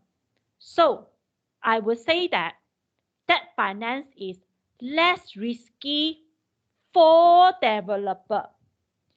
Equity finance is risky for developer. Okay, so less risky for developer. As I told, I talk about risky first. Risky easier. Equity is risky for developer because you are giving up the ownership to shareholder. Shareholder, they are the owner. They carry decision making. They can disturb the company operation. That's why debt finance, equity finance is very risky to the developer because shareholder, they entitled to participate in the decision making. That's why it's very risky to the developer for this kind of financing. But for debt finance is less risky because bondholder, lender, they do not participate. They cannot involve. They do not carry any decision making in the company operation. In that sense, developer retain control. Okay, I repeat again. Debt finance is risky for developer because lender, bondholder, they cannot participate, they cannot disturb, they cannot intervene, they cannot involve in the company operation. They carry no decision making. Most of the time, developer retain the control. That's why this one is less risky for the developer. Okay, so you can see I always talk about developer. I didn't talk about bondholder and shareholder already. So I hope you understand. Okay. So for equity finance, it got 3 definitions. Open your ear, listen carefully. Equity finance, normally I will talk about this one. Money raised in the financial market means issue share. That is the first definition. Equity finance also means issue share. The first definition is it can be funds that a company use from its own resources, which means that if somebody use their own money, that money also classified as equity finance. When you kickstart a business, of course, you have your own capital one, isn't it? That one is your equity finance. Okay, so equity finance also refer to own money, own capital. That is the first definition. Second definition is money raised in the financial market, issue share. Third is investment from others who will take a share in the profit. This one means JV, joint venture. Say for example, I'm the developer. I will invite Charles to become my partner. So I contribute 50% of my capital. Charles also contribute 50% of the capital. So actually, I am actually raising the equity finance from the others. For example, Charles. So that's why it means that investment from others, Charles, who will take a share in the profit. Since Charles takes 50%, so which means that later on the profit we will share 5-5. Okay, so this one also classified as equity finance. So when we talk about equity, it does not mean share only. It can be own money. It can be you actually invite somebody to become your partner. So equity finance got 3 definitions. Please be careful. So this one, lender provide finance, but there is an arrangement whereby they share the profit and loss in the project, which means that number 3 lah. If I invite Charles to become my partner, I to share the profit together the loss with Charles. Okay, and the return is determined by the success of the company, but runs the risk that there are no profit and return. There might be no profit, no return. When there are no profit, no return, your share you cannot issue dividend. Just now I say this one equity finance, you have to pay dividend. But the dividend is not fixed, But class, right now, I ask you, if you all are the shareholder of my company, I tell you, this year, sorry, COVID, so no dividend. Next year also no dividend. Then next year again also no dividend. So what is your feeling there, class? If you are the shareholder of my company, I keep on saying, company no dividend, company making loss. What is your feeling? What is your expression? Any one of you can let me know. If I am the company, not good company, isn't it? You will feel what? You will start to feel what? If I every year also tell you no dividend, no profit, what would you do leh? If I every year also tell you no dividend, no profit, what would you do? Will you still continue? Yes, you will start to lose the confidence, isn't it? When you lose confidence, you will what? Pull out. So if I can continue to say no dividend, yes, you will quit What happens if all of you quit? When all of you quit, which means that I cannot get money from the shareholder. That is the risk. If I every year also say, hey, no dividend, I cannot make profit, you start to lose confidence, hey, this company don't know will bankrupt or not. Better don't want to invest, better faster quit and pull out. So that's why when pull out, when you quit, which means that less money flow to the Sunway, less money available to borrow. So that's why it's actually quite risky. If there is no profit and return for a company, when they keep declare no dividend, actually also not good to the company because the shareholder will quit. When shareholder quit, funding less available. Okay? All right, come back to the debt finance. So this one I already explained now. It can be raised from the bank or other sources given to the developer. So the lender will receive the interest, either interest rate, either coupon rate. Not necessarily issue bond, it can be issue loan also can. So again, not necessarily issue bond, it can be issue loan. If issue loan, then it's interest rate lor. If issue bond, then it's coupon rate. But the lender do not have any financial interest. But this one very important. Borrow money need to repay. And the interest will be paid based on the outstanding until the debt is repaid. So that is a promise that I already explained just now. Okay? So as a summary, so this one equity is the share. So the provider ended the entitled share and profit, the risk and the return. So I already explained this equity is very risky to the developer. Okay, debt finance is there is a contractual obligation for repayment, which means that upon maturity period, they need to pay back the initial capital. The provider entitled to regular repayment is the interest rate or the coupon rate. This financing will be less risky to the borrower, to the developer. This one I already explained just now. So this is a summary, the differences between equity and debt finance. Okay? All right, this one next week up. Okay, as a summary up, for a developer, they can choose to raise funds through equity and also the debt finance.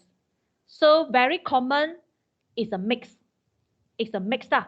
Normally, they will mix equity and the debt finance at the same time. But most of the time, they will prefer debt finance more than the equity finance due to this point. Okay, so I hope you get what I say just now. All right, so that's all for today. Do you have any question? I recently received a lot of questions regarding the assignment.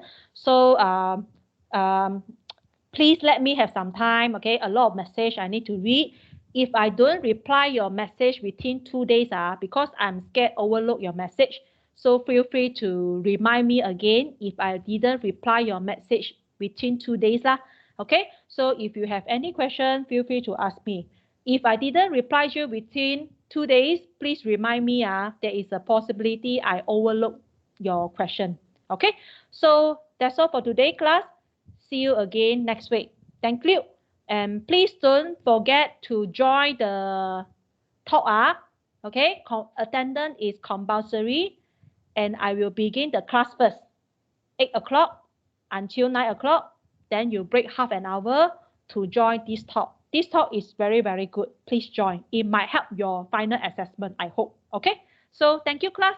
See you again next week.